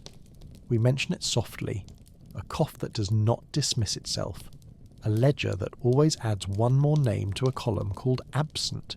On the Danube and beyond, pressures build. Germanic and Sarmatian groups test the rivers, hunger and opportunity pulling them south like a tide with questions. The Marcomannic Wars draw Marcus from philosophy to tents. He prefers books that fold flat on a lap, yet he wears armour because the border is a classroom that will not reschedule. He writes at night in winter quarters, notes to himself we later call meditations, reminders about patience, about the smallness of anger, about how to be decent in rooms that reward the opposite. His campaigns are not swift but are solid. Fortifications rise, garrisons learn new corners of the map, diplomatic arrangements are tried like coats in a shop. He thinks of the empire as a habit worth keeping even when the weather forgets to be fair. Through these reigns, daily life not only endures but improves in the way ordinary life improves when institutions work. Aqueducts add arches upstream. You don't name them all, but you drink their memory. Baths open at the second hour, steam breathing from tile. A strigil, a small curved scraper, taps against a basin as oil and dust part ways with skin. Amphitheatres host shows more regular than spectacular, and circuses fill with teams and wagers more fond than ruinous. The loudest sound most days is commerce. At Ostia, cranes ratchet amphorae from ships as quick as shrugged promises. In provincial ports, Arles, Tarragona, Caesarea, the same motions look like cousins. Contracts are notarized, sealed with wax warm as breath, filed on shelves that smell of cedar. A child recites a few laws at school, then plays knucklebones on a curb that remembers dozens of such children decades apart. Government without email remains a marvel. Messages ride, fast and official, from milestone to milestone. Provincial towns send delegations that stand in Rome like well-dressed questions. A governor hears cases under a colonnade that keeps weather at the decent distance it deserves. The court scribe's hand forms letters as calm as water. The empire's secret is not might. It is the way it makes strangers cooperate. Local elites compete for titles that carry work along with wreaths. Cities maintain their own pride alongside Roman law. Temples adjust in the way temples always adjust when rent is paid, and festivals not forgotten. Latin for law and army, Greek for learning and life. The bilingual world hums. You can buy Egyptian linen in Lugdunum, fish sauce from Spain in Dacia, ink from somewhere near the Black Sea in a shop at Antioch that also sells jokes to go. And yet, the machine needs fuel. Taxes walk to the capital as grain, coin and favours, carried in carts and carried in obligations. The census, that occasionally impolite question, who are you, how many in your house, what do you own, arrives on schedule, and the state counts because counting is how you know if promises can be kept. Not all tax farmers are saints, not all governors refuse bribes. But the system at its best keeps a long memory and replaces bad habits with better ones. To be Roman now is often to feel watched in a way that is not only oppressive but also protective. Your complaint against a powerful neighbour has somewhere to land. What about the army when it's not campaigning? It is carpentry and fence mending, guard duty and quotas, inspection and boredom artfully managed. A legionary can expect to learn to dig perfectly straight when he never thought it a talent, to cook a meal that tastes the same on 3 continents, and to pack a kit in the dark so quietly that neighbours do not wake. Forts have the feel of small towns that happen to have a very firm curfew. Inside, there are workshops, altars, jokes carved where officers won't see them, and letters home about boots and beans. On the periphery, you hear new words for old things, and if you stay long enough and marry near, you begin to think of the frontier as home. When discharge papers arrive like a small sunrise, many veterans choose to remain near the fort where their children know the smell of the river in winter. The High Empire fashions a kind of universalism from particular towns, a trick only partly understood even by those doing it. Citizenship spreads in rings, not yet to everyone, not until later, but many more now carry the rights and duties that once were rare. In the courts, a provincial who speaks carefully and arrives with his documents in order can expect to be heard against a citizen who has misbehaved. In the tax office, a city that presents accounts squarely may receive a gentle correction rather than a sharp shout. Rome's greatness in these years is administrative more than theatrical. The amphitheatre is a circle. The greatness sits in rectangles: warehouse, ledger, tablet, bench. There are edges, of course, where the sheet comes loose from the bed. On the Danube, the pulse of war makes merchants nervous and mothers count flour more often. In the east, rivalries never entirely sleep. Armies march because that is what armies do when the road runs straight and the border sours. Now and then, an emperor's domestic policy makes eyebrows restless. Moral legislation that pretends to shape hearts by statute, or confiscations that bruise reputation even when legal. But the general picture is of a civilization that prefers to fix things rather than rename them. If the Julio-Claudians taught Rome that the office can survive drama, and the Flavians taught that balance sheets are not unheroic, the Antonines teach that routine is the empire's romance. It helps to look at 3 objects on a table, say a boundary stone, a water timetable, and a child's wax tablet, and see how they talk to each other. The stone, a squat marker in a field, says, "Here is line and law. Do not move me unless you want court day." The timetable, pinned in a bath or near a fountain, says, "Water runs at these hours. Adjust your chores. We have promised you pressure." The tablet, scratched with letters and sums and the odd doodle of a dog, says, "The next generation is learning the empire's accent." Put together, they are Rome: limit, rhythm, instruction. We can end with flashes. Trajan's column unspooling a story in stone. Hadrian's wall draped in fog that smells faintly of sheep and iron. A municipal council in North Africa voting to repair a road with funds half saved and half begged.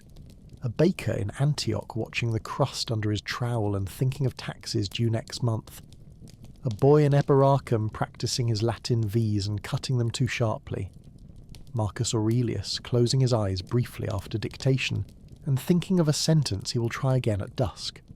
Big history is always made of little inhale-exhale moments, and the High Empire is a long, steady breath. If you listen toward midnight, when markets have gone to quiet and the baths exhale their last warmth, you can hear the Empire working without effort. A courier's hooves soft on the road outside a sleeping villa. The click of a latch in the archives as a clerk locks a room that smells of papyrus and dust. The faint chorus of water as it drops from one stone lip to another. The Empire is awake so that most people can sleep. A gentle arrangement. Tomorrow the weather shifts. Pay rises for soldiers and the army's voice grows louder in the room. Emperors will be made by the nod of men in camps as often as by senatorial formulas. Borders will pulse like nerves. The strength of routine will be tested by a century that prefers headlines. But this night, this part of the story, belongs to competence, to filing cabinets that shut properly, to bridges that do not make speeches and therefore rarely fall, roads in, roads out, bread on the table, water over stone, a stylus laid down to cool. It is iron-banded wood, scarred by travel, the lid grooved where a clerk's knife has opened wax seals one careful afternoon after another. Inside, linen bags of coin breathe dust and olive oil, the old fragrance of armies. A centurion counts aloud, a clerk repeats softly, and a young recruit pretends he isn't listening too closely to the numbers. On the lid sits a little slate with a list. Names, amounts, deductions for boots and grain. If you trace Rome's pulse in the early 3rd century, you do it with fingers laid on a soldier's pay. Septimius Severus arrives in power in 193 CE through a year, so crowded with emperors that even archivists sigh.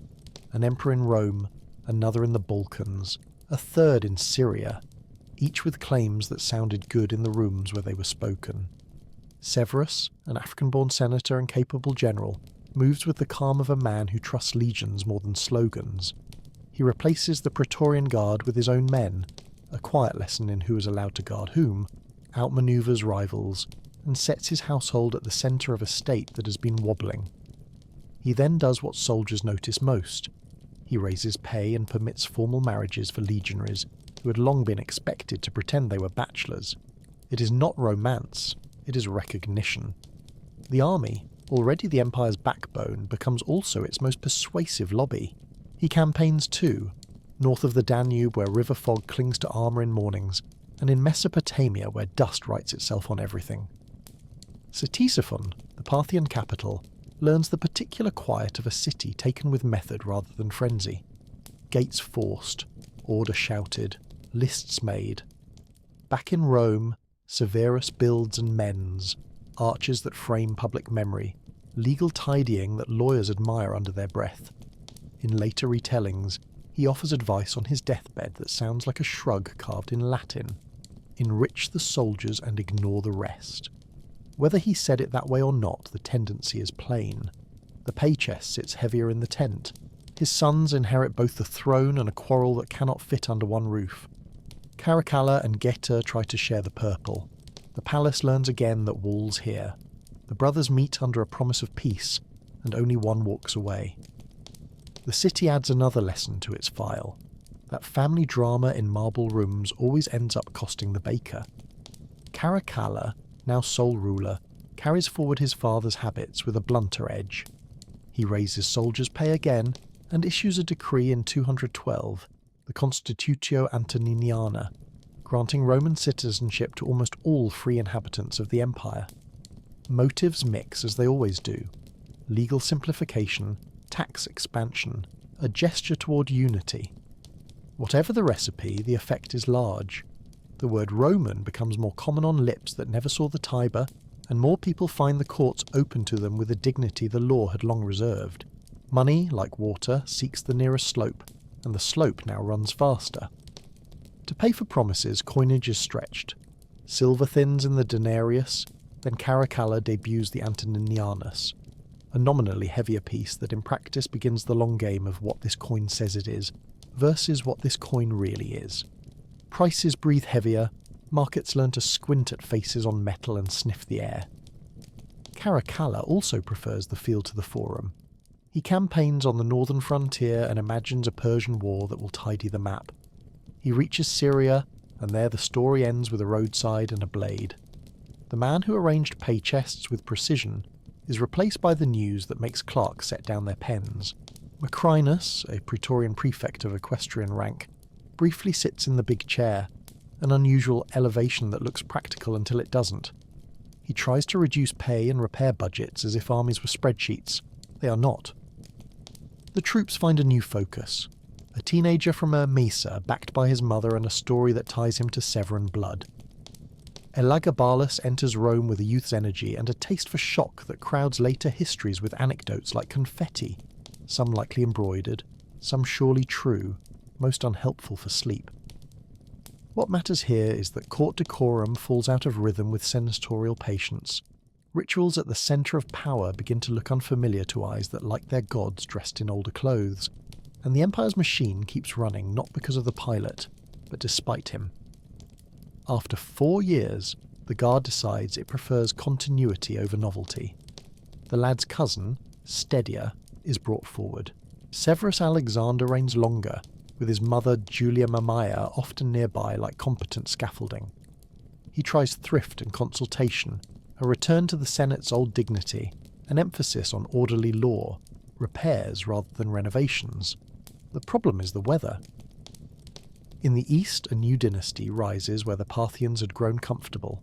The Sassanids under Ardashir, then Shapur, arrive with sharper profiles and a stronger central state.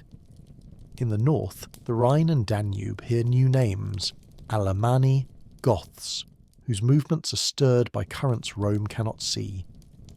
Alexander marches. In one theatre he negotiates when soldiers expect blood, in another he stints on donatives when soldiers expect thanks. At a frontier camp in 235, a mutiny lifts another general. It is how the century will speak for a while.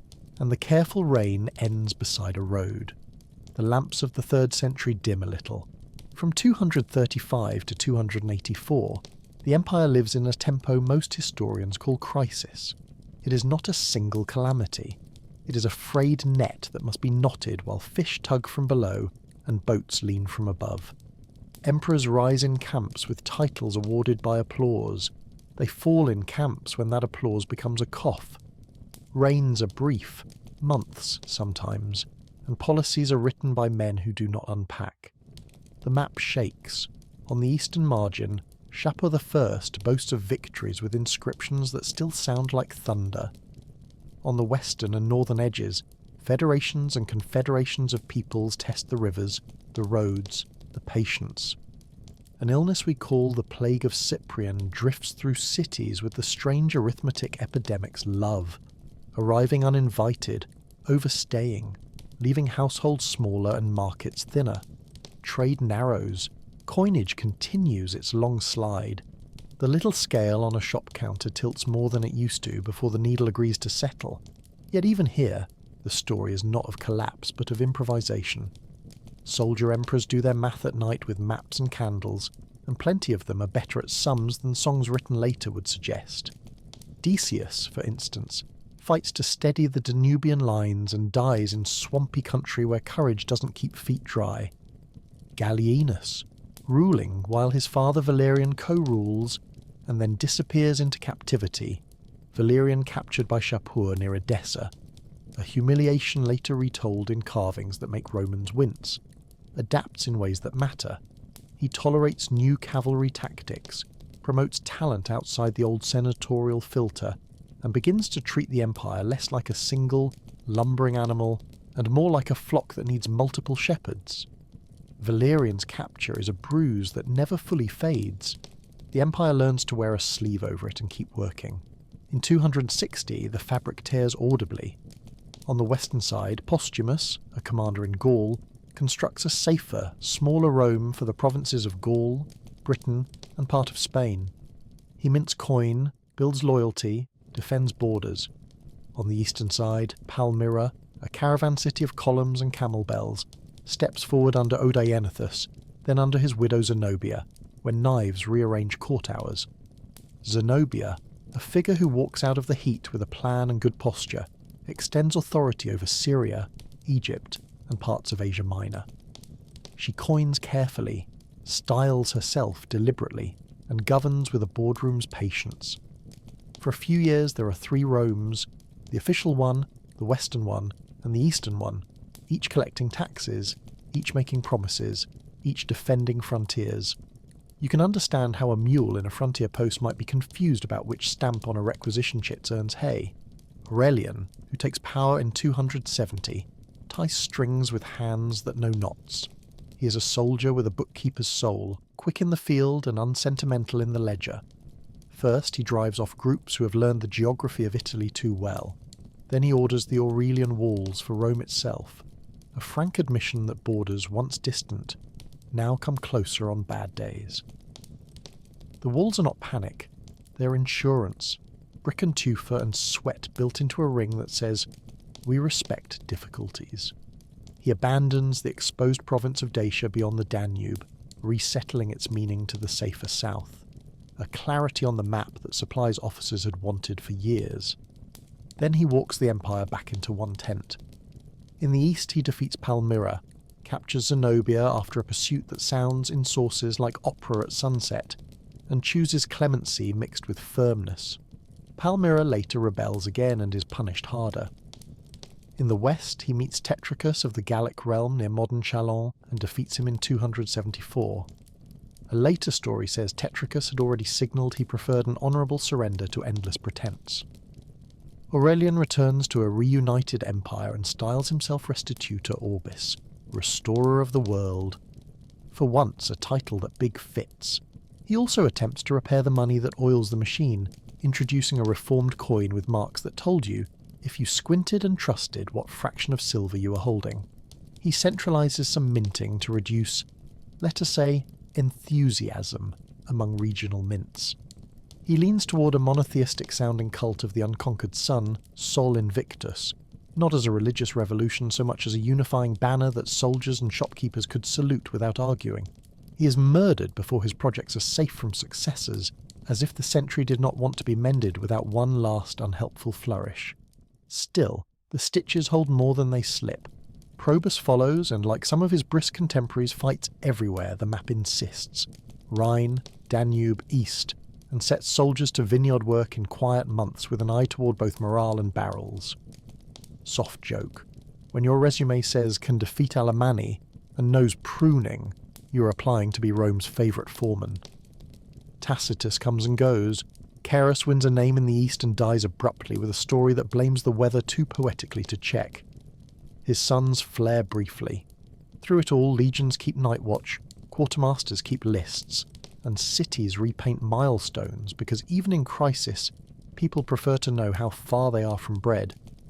Then, almost shyly, a solution steps onto the stage wearing the name Diocletian. In 284 CE, a tough officer from the Balkans wins his wars and discovers, with the relief of a man who likes clean plans, that the empire can be reorganized like a storeroom. He does not try to be everywhere himself. He knows too much logistics to believe in that. But he tries to make sure someone loyal is everywhere.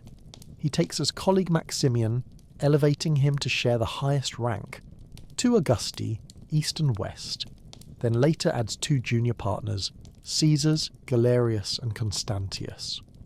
4 rulers for one whole, a tetrarchy. The idea is both simple and brave. When the border flares, there will be an emperor already on the right road. When succession worries start their old whispering, there will be apprentices on the bench. Titles, territories and duties are parcelled like a sensible picnic. Capitals recenter, Diocletian in Nicomedia, close to the knotty east, Maximian in Mediolanum, close to Alpine hinges, Constantius watching the Rhine and the cold seas at Troia, Galerius minding the Danube and the Persian question. Rome, the city, remains grand in memory and ritual, but it is no longer the best place to read the empire's mail. More is divided. Provinces, once large enough that governors could get comfortable, are cut into smaller, more numerous units, manageable for officials, harder for any one man to bend.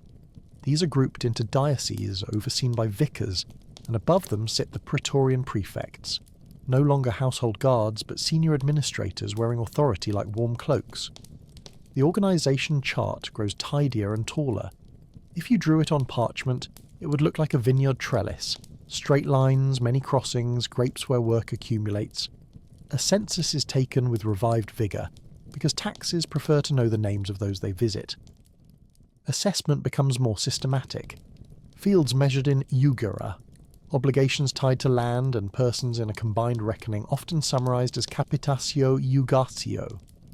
It is not pretty poetry, but it helps the treasury plan a winter. Money tries, again, to behave. Diocletian introduces new coins, the silvery argentius, the bronze heavy follis, and insists they be taken seriously.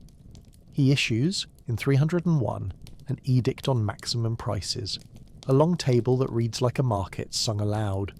Wool at so many, eggs at so many, a mason's day rate capped at this, a lion tamer's, yes, at that. The intention is clear. Slow the sprint of prices, anchor confidence. The outcome is mixed. Edicts can command numbers. They cannot command the weather, the harvest, or fear. But the effort tells you the mood of the age. Better a heavy-handed attempt at fairness than the shrug of chaos. In many towns, sellers simply tuck transactions into corners where tables are polite suggestions. In others, enforcement bites, but not for long. What lasts is the sense that the state is present, sometimes too present, on market day. The army too is rethought, not all at once and not with the precise categories later writers enjoy, but with clear tendencies. More units, smaller on paper, easier to move on short notice. A stronger skeleton along the frontiers, where border troops watch roads, river bends, and passes with the attentiveness of shepherds. Commanders appointed by merit measured in the daily arithmetic of supply and discipline, rather than solely by ancestry. Forts thicken, depots multiply, bridges wear the weight of hoof and cart with fewer complaints. If earlier emperors treated the empire as a body with a single heart, Diocletian prefers to give it 4 hands and better boots. Ritual at the top stiffens too. The emperor increasingly appears as a figure not to be bumped in a hallway. Diademed, robed, distant, approached through ceremony that reminds petitioners they are speaking to an office larger than any man. Critics call it Eastern. Functionaries call it necessary. Tailors are delighted. The theatre of power, which once had posed as a set of Republican leftovers, now admits that monarchy has been living in the house all along. The room is rearranged so nobody trips on the pretense. Religion, in this generation, also becomes policy in a new, sharp way. Roman governments had long collected gods the way a careful traveller collects phrases, useful for meetings, never insisting on only one conversation. But the Tetrarchy, aiming at unity and anxious about disloyalty, issues edicts against Christian communities beginning in 303, buildings to be closed, scriptures to be surrendered, sacrifices to the gods required as demonstrations of public loyalty. In many places the enforcement is rigorous, in others lax. In all, the intention is to make religious practice match the empire's idea of itself. We will treat this softly. People suffer. Some comply. Some resist quietly. The policy lasts years and then loosens as rulers change and priorities shift. What the episode shows, in our context, is a state determined to tune every instrument, even those that prefer their own melodies. Later emperors will alter the key. Our story's purpose is to note the attempt and its tone. With 4 rulers, you need a plan for retiring that does not involve daggers. In 305, Diocletian does something almost nobody in his position had done on purpose. He steps down. He persuades Maximian to do the same. The junior Caesars become Augusti. New Caesars are selected. The mechanism, adoption of power by laddered offices rather than by accident in a camp, seems to work. Diocletian retires to a palace at Split that looks like a fort that learned manners. Thick walls, sea gate, peristyle that gives shade, gardens that give peace. An anecdote later attributes to him a farmer's contentment. When urged to return to politics, he supposedly replies that if those asking could see the cabbages he's planted, they would not ask. Whether he phrased it that neatly, the image holds.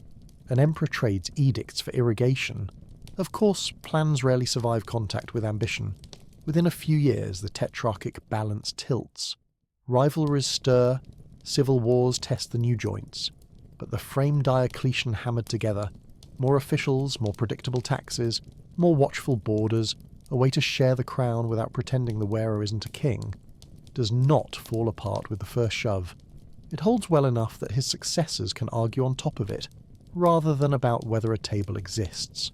What did the 3rd century feel like to those who did not read statutes under lamplight? In a frontier town, it meant sometimes seeing more uniforms than usual, and learning new names for units stationed in the fort beyond the hill. It meant coins that bought less, then steadied, then bought a little more. A shopkeeper's thumb learned to weigh without a scale. It meant news arriving on horses that smelled of other provinces. Someone in Gaul has decided to be emperor. Someone in Syria has decided to be emperor. Rome has decided to be everywhere at once. Harvest on Tuesday is still harvest on Tuesday. It meant bishops meeting in secret rooms, then in courtyards, then behind shutters again. It meant tax collectors who now quoted from edicts rather than smiled fend-for-yourself smiles.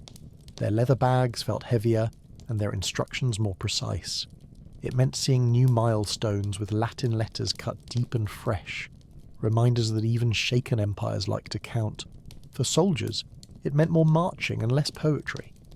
Units that once sat for years on a comfortable stretch of river found themselves reassigned to hills that spoke another language. Pay arrived, sometimes late but less often invisible. Donatives were expected at promotions and victories. Discipline grew a little sharper around the edges.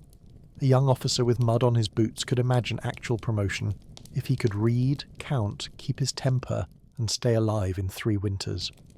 Forts learned vegetable gardens, workshops taught hands to keep busy, and the boredom of garrison life acquired the useful rhythm of repair. Ditches to recut, gates to oil, stones to tamp back into place where frost had jostled them out like loose teeth.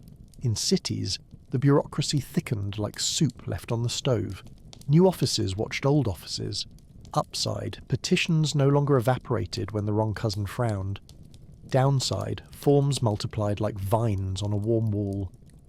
A father coaching his son for an interview with a provincial office might say, "Speak clearly, bring 3 copies, and do not argue with the man who owns the ink." The law courts saw more universal language and more standardised remedies. Local peculiarities gave way to wider patterns that, however annoying, were at least predictable. Predictable, in an age that had recently not been, was a lullaby. Economically, the empire learned a smaller appetite and a larger pantry. Trade routes that once felt like breezy highways picked up toll booths and checkposts. Merchants still sailed and drove, but more often under the eye of someone paid to notice. The edict on prices made for nervous jokes. "My friend, I cannot sell you the egg at that price, but I can sell you this. Ah, decorative oval at a very reasonable rate." Wheat moved, oil moved, wine moved. But often with an escort or a stamped authorization that said the gods of paperwork had smiled. Cities learned to rely a little more on their hinterlands, a little less on dramatic imports, which is probably how bread prefers to live anyway. The Severan beginning of our chapter, those generous pay chests and the warm permission of wives and laundry within a fort's reach, had begun as a humane correction and ended as a structural change. By Diocletian's sign-off, the army was not just a tool, it was a profession, and the state had admitted as much. Pay, rations, retirement, recruitment. These were now regularly planned rather than nervously improvised. The soldier's family might build a life near the rampart rather than sketching it in chalk and erasing it each marching season. The empire paid for this with heavier taxes and more officials, with a tone at the top that sounded less like neighbourly magistrates and more like administrators whose calendars owned them. Many grumbled, most adjusted. Habit is the empire's favourite instrument.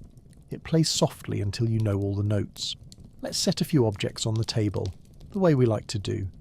First, a coin from the late 3rd century, its silver flash more paint than metal, its edges speaking of a mint working fast. It buys bread. It does not buy trust. Next, a wooden tally from a tax collection, notches marking quotas for a village over 5 years, grain, oil, cloth, each notch a winter plan. Then a brick stamped with a legion's mark, one of many laid into a wall that will stand longer than anyone who lifted it. Beside them, a fragment of a purple-dyed robe's hem, thread rough where the tailor cut it too quick, a hint of new court ritual, and finally, a cabbage, just because Diocletian liked to talk about them. Leaves layered like policy, crisp at the edge, pale in the core, needing water at the right hour and patience at the wrong ones. The 3rd century is often drawn in books as a sawtooth, up, down, names pricking the line at jagged intervals. Living it, most people likely experienced a lower frequency wave, years of anxious adjustment, then a sigh when the local commander proved competent, then misplaced hope in a rumour, then another year of harvest math, birth and burial, taxes and repairs. The remarkable thing is not the jaggedness. It is that the rope, frayed at a dozen points, did not part. Enough knots held. Enough quartermasters kept lists. Enough local councils met under colonnades while flies worried the olives. Enough emperors, however briefly, understood that this whole contraption was built out of neighbours. When you read forward, of course, you already know that Diocletian's elegant fourfold machine will judder and throw cogs. New men will rise. One in particular who favours a new capital where 2 seas meet, and who will think differently about which altars are honoured in daylight. But that's for tomorrow. For tonight, it is enough to stand on the walls Diocletian's era loved, thick, careful, still smelling faintly of lime, and watch couriers split at the city gate. One rode north to a river border, one rode south to a sea, one rode east toward markets that wake earlier than Rome, one rode west where hills keep the last light a little longer. When the watch is changed, the new guard touches the stone of the doorway as soldiers do, a brief salute to habit itself. In a villa miles away, a clerk closes a ledger, whose lines are straighter than last year's, thanks to a new rule about margins. In a market, someone sells an egg at a price that would worry an edict, and no thunder follows. In a garden by the sea, an old man in a long house instructs a servant on how he prefers the cabbages watered, and then smiles at the shape of the world he helped hammer back together. The pay chest that opened our chapter is empty for the night. The lid is closed, the seal pressed, the wax impressed with a ring that leaves a tidy wreath. The army sleeps with boots near the bed. The Empire, having learned to delegate, dreams in 4 directions at once, and the net that Frayed keeps, stitch by stitch, holding. Tomorrow we follow one of those stitches east, to a city on a strait of bright water, to a man who carries a labarum into sun and fog, to frontiers that harden and soften like breath on glass. For now, let the cabbage cool in its bowl, the coin dull in a purse, and the ledger lie flat under a smooth stone. Begin with a golden coin. It is smaller than you expect, bright as a flake of sunrise. On its face, an emperor looks outward with the calm of someone used to being carved. Around the rim, tidy letters. On the reverse, a promise in shorthand. Victory, safety, a god's eye, a standard lifted in a breeze that exists only in metal. The coin is a solidus, a new favourite of treasurers, steady in weight, respectably pure, hard to argue with. If the 3rd century felt like a purse with a hole, the 4th begins with someone finding the needle. Constantine's name sits warm in the palm of late Roman history. He's a working general first, a man who reads the sky for weather, not for metaphors, and who thinks about bridges as votes of confidence you cast in wooden rope. He rises through the tetrarchy's neat ladders and takes the throne's top step one measured push at a time. Along the way he backs a symbol, the labarum, a spear crowned with an intersecting sign, and backs policies that change the tone of public religion. Persecution edicts that bruised Christian communities are rolled back, and toleration, embodied in an agreement often summarised as the Edict of Milan, 313, is the new rhythm. The precise lines of that document matter less to us here than the effect. Households begin to pray without bracing for the door. Constantine is a builder too. He looks at a promontory where continents glance off each other like polite dancers and sees a capital. Byzantium, ancient, handy, becomes Constantinople by 330, a city on a strait where armies pivot and sea lanes squeeze. He gives it walls, forums, a palace, waterwork that hums in stone. He spreads a net of benefits so that officials, clerics, and merchants feel their feet grow roots. Rome is still Rome, but the Empire's mail now has several proper addresses. You can imagine a courier at dusk deciding which way to point the horse, and listening for which city the wind pronounces more clearly. Inside the palace, Constantine thinks about order the way a quartermaster dreams about shelves. The army's shape continues to evolve. Border watchers settled in strings along river and desert, call them limitanae if you like labels, are complemented by mobile field forces, comitatenses, that can weigh in where news sounds urgent. The exact names matter less than the habit. Patrol the fence, keep a reserve. Alongside soldiers, a chunky administration grows. Prefects, vicars, counts of the sacred this and that, each with clerks who admire straight lines in ledgers. Taxation, tied to land and labour, and counted with the cool arithmetic Diocletian loved, continues to be the Empire's daily heartbeat. Money moves as grain and coin and contracts. Every few years, a census politely asks your house to define itself. Religion, once background music, moves closer to the front of the stage. Constantine convenes bishops at Nicaea in 325, a council meant to pull doctrine into a tighter knot and keep church quarrels from turning civil life into a long, echoing hallway of arguments. Creeds appear, short and precise, like blades meant for trimming ivy rather than branches. Bishops gain public weight. Basilicas rise with skylight faces. The poor see institutions, almshouses, xenodochia, learn the Empire's knack for lists. The Emperor himself is baptised only at the end of his life, a detail later ages enjoy debating. The important point for our drift towards sleep is that imperial favour and Christian organisation begin a long dance, sometimes waltz, sometimes elbow. Constantine's sons inherit, quarrel, rearrange. Julian, later nicknamed the apostate by his critics, tries briefly to tilt the balance back toward older gods and a more perfumed idea of tradition. His life ends on a Persian road, and his policies go with him. Theodosius, later, is the last to rule both halves directly. He leans openly into Christian identity for the state, and plays referee between bishops and cities that love their inherited habits. When he dies in 395, the administrative division, east and west, 2 imperial courts, hardens. Not a sundering at first, more a tidy division of labour. Think of a large estate run by 2 stewards who share a family name and a dwindling patience. Beyond the rivers, the map itself breathes. Peoples press and drift. Goths, Vandals, Burgundians, Alans, later Huns. Some move because other movers nudge them. Some because winter feels heavier and pasture thinner. Some because empires, like fireplaces, throw heat that draws you close. Rome has an old tool for this. Fidus, treaty. Make allies out of neighbours, settle them on lands under obligation, swap military service for a circle drawn on a map and a chest of iron tools. Sometimes it works, especially when grain ships arrive on time and the local commander knows when to wink. Sometimes it sours, especially when promises and payments miss each other by a season. One settlement, 376, is a hinge. A mass of Goths, squeezed by Hunnic pressure and by their own need, are allowed to cross the Danube into the empire as federates. The crossing is botched in the ways human crossings are often botched. Officials clip tickets too greedily, supplies don't match mouths, tempers learn new edges. 2 years later, outside Adrianople, the imperial field army meets the consequences. The battle's details are for textbooks, not pillows.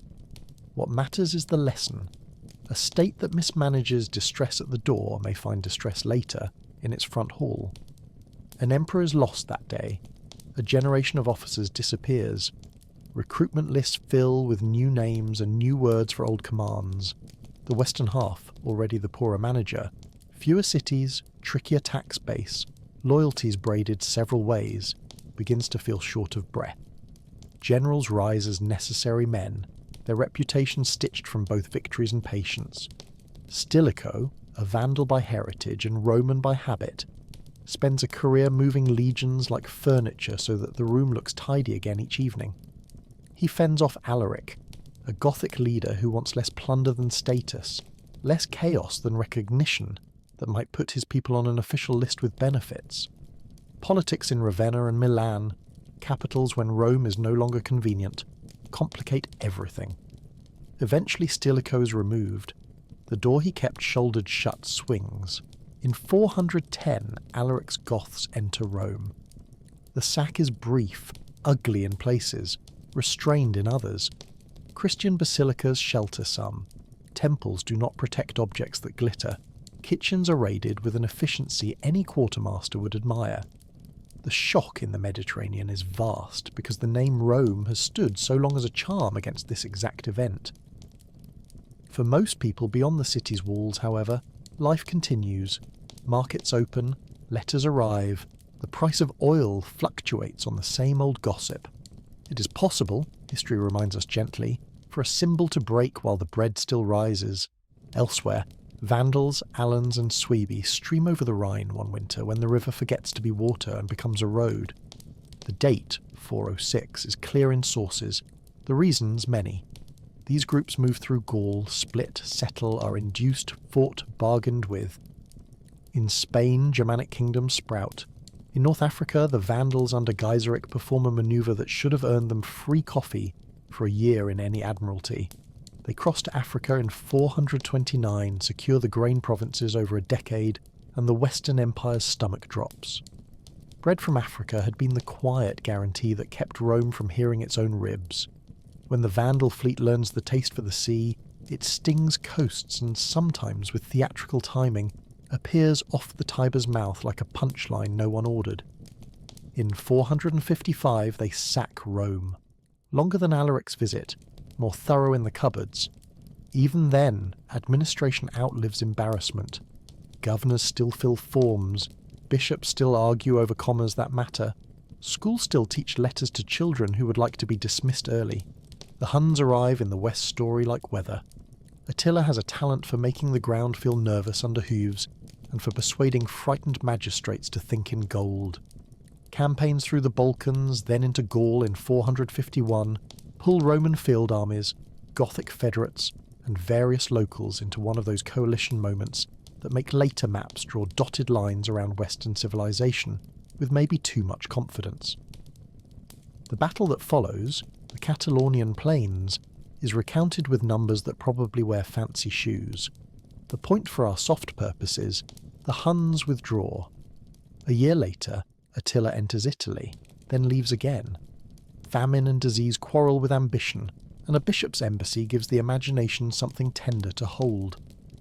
Shortly after, Attila dies, and his confederation remembers that it was a confederation. Through this thunder, capable men keep showing up. Aetius, raised partly among Huns and skilled at reading both their horses and his own senate, practices the art Rome has always known best, balancing. He's murdered at court. A poet later calls it the bad cut that made the patient bleed out. That's dramatic. The quieter truth is that the Western administration's revenue shrank while its obligations did not. When a state's ledger refuses to reconcile, soldiers, once loyal to stipends and oaths, begin to accept loyalty in land and titles. Governors become kings if you squint, or kings become governors if you tilt your head. The Visigoths in Gaul and later Spain, the Burgundians along the Rhone, the Vandals in Africa, the Swabian Galicia, the Franks along northern rivers, all erect courts that speak Latin to notaries and their older tongues to kitchen pots. Italy itself becomes a stage where Roman offices were new actors. In 476, a general named Odoacer, leader of federate soldiers who expect a bigger chair, deposes Romulus Augustulus, a boy emperor put on the throne by another general. Odoacer sends the imperial ornaments back east to the emperor in Constantinople and asks for recognition as Patricius, de facto ruler of Italy in the emperor's name. The date becomes easy to memorize as the Fall. In lived experience, it is a reformatting. Senators in Rome keep having meetings, taxes are collected by people who still adore a ledger, farms make bread, bishops supervise charity and argue footnotes, and the word Roman wanders into new mouths that treat it as a compliment worth keeping. The empire in the West, central, imperial, office-heavy, withdraws.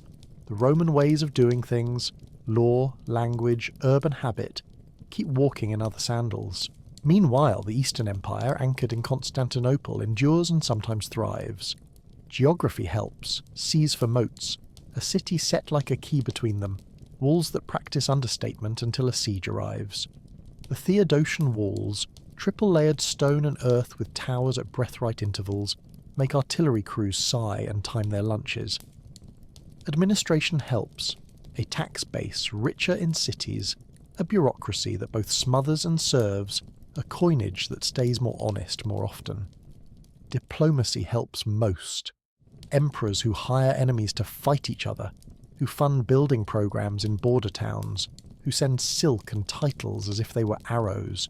In this Eastern continuity, Rome's old love of law becomes a new masterpiece. Justinian comes to the purple in 527 with a jurist's appetite for clarity and an architect's love of extravagance. He commissions a compilation of law, codes, digest, institutes, that squeezes centuries of opinions into a usable kit. Lawyers ever after will be, whether they like it or not, students in his classroom. He also reimagines a cathedral. Hagia Sophia rises in brick and light, its dome seeming to hover like a fresh thought over stone. It is not modest. It is not meant to be. It tells citizens, saints, and envoys that the empire's grammar can still write long sentences. Justinian also wants maps to remember old outlines. Generals Belisarius, Narses sail and march to undo certain embarrassments. North Africa is pried from Vandal hands with a speed that makes strategists grin thereafter whenever they sharpen quills.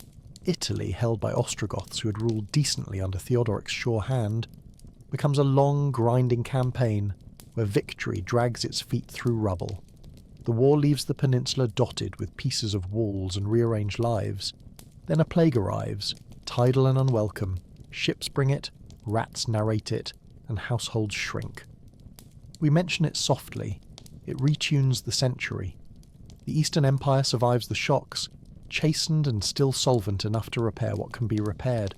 over the next centuries, the ones we are not going to pace through tonight, the Eastern Romans, who call themselves Romaioi, continue to think of their state as Rome. Languages change registers, Latin retreats to formulas, and Greek takes minutes in the meeting. Enemies acquire new names, Sassanids persist and then give way. Arab caliphates rise with astonishing speed and administrative skill. Bulgar Khans lean on the Balkans like elbows. Slavic peoples settle and sow. Out of the 7th century storms emerges the theme system. Soldiers settled on land that feeds them and defends it. A more local military that answers to an empire that has learned thrift. Diplomatic marriages, tributes, cheap clocks gifted to expensive princes, and theological seminars in palaces all become tools as useful as iron. The empire's heart cracks more than once and heals with scar tissue. It outlives its western twin by almost 1,000 years. Return, though, to the decades right after Constantine, because transformations there help us make peace with words like fall and endure. Daily life in the later 4th and 5th centuries is not an essay in doom, it is an essay in adaptation. In Gaul, a curial official with a good garden writes letters about the weather and the price of paper. In North Africa, a bishop preaches and manages a charitable budget that would make a modern non-profit smile. In Rome, senators cultivate philosophy and bath-time friendships, and vote in a chamber that still echoes nicely when people clear their throats. In the Balkans, villagers look up from planting to watch a column of strangers pass. Armed, ragged, polite enough if the price is paid, and then go back to planting, because the garden will not wait for geopolitics. Federati settlements make new recipes of old regions. A Gothic group assigned to Aquitaine learns the shape of Gallo-Roman harvests and the taste of the local wine. They provide soldiers when called, send grain if it is counted fairly, and ask the notary to write their names with fewer vowels. In Italy, under Theodoric the Ostrogoth, late 5th and early 6th centuries, the Senate meets, the circus races, the law courts function, and a king who never bothers to learn Latin perfectly nonetheless governs with Roman files. His palace has mosaic floors and an agenda that includes aqueduct repairs. Administrators, the empire's favourite species, find work, as they always do. What about faith in these same rooms? Churches multiply, yes, and occupy spaces once given to different gods. Rural shrines learn new hymns. Bishops mediate policy and family law. The calendar tilts. Sundays hum. Certain feasts flicker with candles like terraces at night. Not all is tidy. Doctrinal disputes sharpen. Councils meet. Creeds are tweaked. Arguments about one word, substance, person, decide careers. Monks write beneath small windows and accidentally invent new economies in the country by making work rhythmic and prayer practical. Pagan cults persist longer than official voices admit, especially in hills and households that do not read edicts for recreation. Old statues are sometimes moved, sometimes broken, more often reused as building stone because stone does not care about its resume. The empire changes, not with a snap, but like a hearth being tidied while it still burns. Economically, the load shifts. In the West, big interregional trades thin. Localities learn to love themselves. Villas become villages, sometimes literally, as owners fence less and host more, and as craft moves closer to fields. Coins continue, but in shorter supply. Barter has a good century. Tax collectors learn to accept cloth and cattle in place of coin, and discover that budgets itch when they are paid in wool. In the east, caravans still arrive at Antioch with gossip, pepper and headaches. Alexandria still measures grain with mathematical happiness, and sends loaves north to Constantinople. The Aegean never stops chuckling under small hulls. Law does its long work. The Theodosian Code, 438, earlier gathers legislation since Constantine. Later, Justinian's compilation sets the table more elegantly. Even in the West's uneven 8th and 9th decades of the 5th century, provincial courts try to read aloud the same sentences they read 50 years earlier.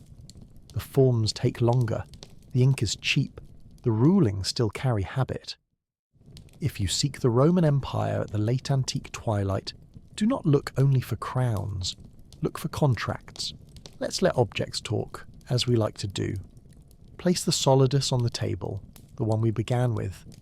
Beside it, a brick stamped with the mark of a Constantinopolitan mason who raised a cistern roof and had strong shoulders. Next, a small piece of chain from the boom that once stretched across the Golden Horn, a chain wound on a capstan on cold nights, greased with tallow, the kind that sings a little when hoisted. Add a parchment acknowledgement from a bishop's infirmary, listing blankets and loaves given to strangers from the north, names recorded carefully, because charity is a ledger as much as a feeling. Finally, a mosaic tessera, gold-leafed glass, fallen from a church dome to a floor where a curious child picked it up and put it later in a pocket. Hold them together, and you have a picture. Money, work, defence, care, and the glint of an idea held above heads. Across our 6 nights, Rome has sometimes been a road and sometimes a ritual, sometimes an office and sometimes an appetite. In this final chapter, it is a habit that learns new clothes. The West's imperial line ends in a quiet deposition and a letter. The East line bends, whips, steadies, bends again, sings, goes hoarse, and keeps singing in another key. If you must choose a single verb for Rome in this era, to rearrange feels fair. Rearrange loyalties, rearrange capitals, rearrange prayers, rearrange revenues. What stayed? Law that expected to be read aloud. A bureaucracy that believed tomorrow should resemble today. Cities that preferred running water to romance. A taste for stone that meets weather with a shrug. A conviction that the past is a tool, not a museum. The last scene is quiet. Constantinople at midnight, water stroking its sea walls like a cat. A watchman on the Theodosian walls leans on a spear, adjusts a cloak, listens for hooves that do not come. In Ravenna, marsh frogs argue cheerfully in ditches cut by engineers who knew mud intimately. In Carthage, now Vandal, then Roman again, then other things, olive presses creak. In Arles, someone lime washes a wall. In Thessaloniki, fish sellers stack baskets for the morning. In Rome herself, the forum's columns cast moon shadows thin as an old man's wrist. A priest-turned-bishop files a small complaint about a leaking roof. A senator's library dozes under dust and a cat with a claim to the chair. The empire, wide and altered, sleeps badly in some rooms, deeply in others. It is not a single house anymore, but the furniture is still recognisable. We have walked from a village of huts to a legal mine that could organise half the world, from straw roofs to domes that pretend to float, from the Corvus to chains across a harbour, from bronze tablets to leather files tied with twine, from rituals with augurs to vigils with candles. We have avoided shouting. We have counted nails, bridges, edicts and loaves. We have lost a few illusions and gained an affection for people who keep their appointments with chores. So let us end where we started, by a river, with a lamp. The clay is the same, though the hand that cups it now wears a ring cut in Constantinople. The flame wavers once and steadies. It has been carried through years of order and years of improvisation, through rains that wanted it gone and winds that admired its insistence. Look at it. Small, warm, unapologetically practical. Rome, in all its versions, was a promise like that. Not the sun, but light enough to thread the next few steps. Set the lamp on the sill. The road outside is old, the night patient, the sleepers many. In the morning there will be letters to answer and markets to open. For now, let the little flame write its gold line on the air, and let it rest. And so, our journey for tonight comes to a quiet close. The story lingers, like the last glow of candlelight, as you drift further into rest. If these gentle wanderings bring you peace, I invite you to like and subscribe so that whenever you wish, you may return, and we can travel together once more. For now, dear listener, may your dreams be kind, and your night be restful. Until next time,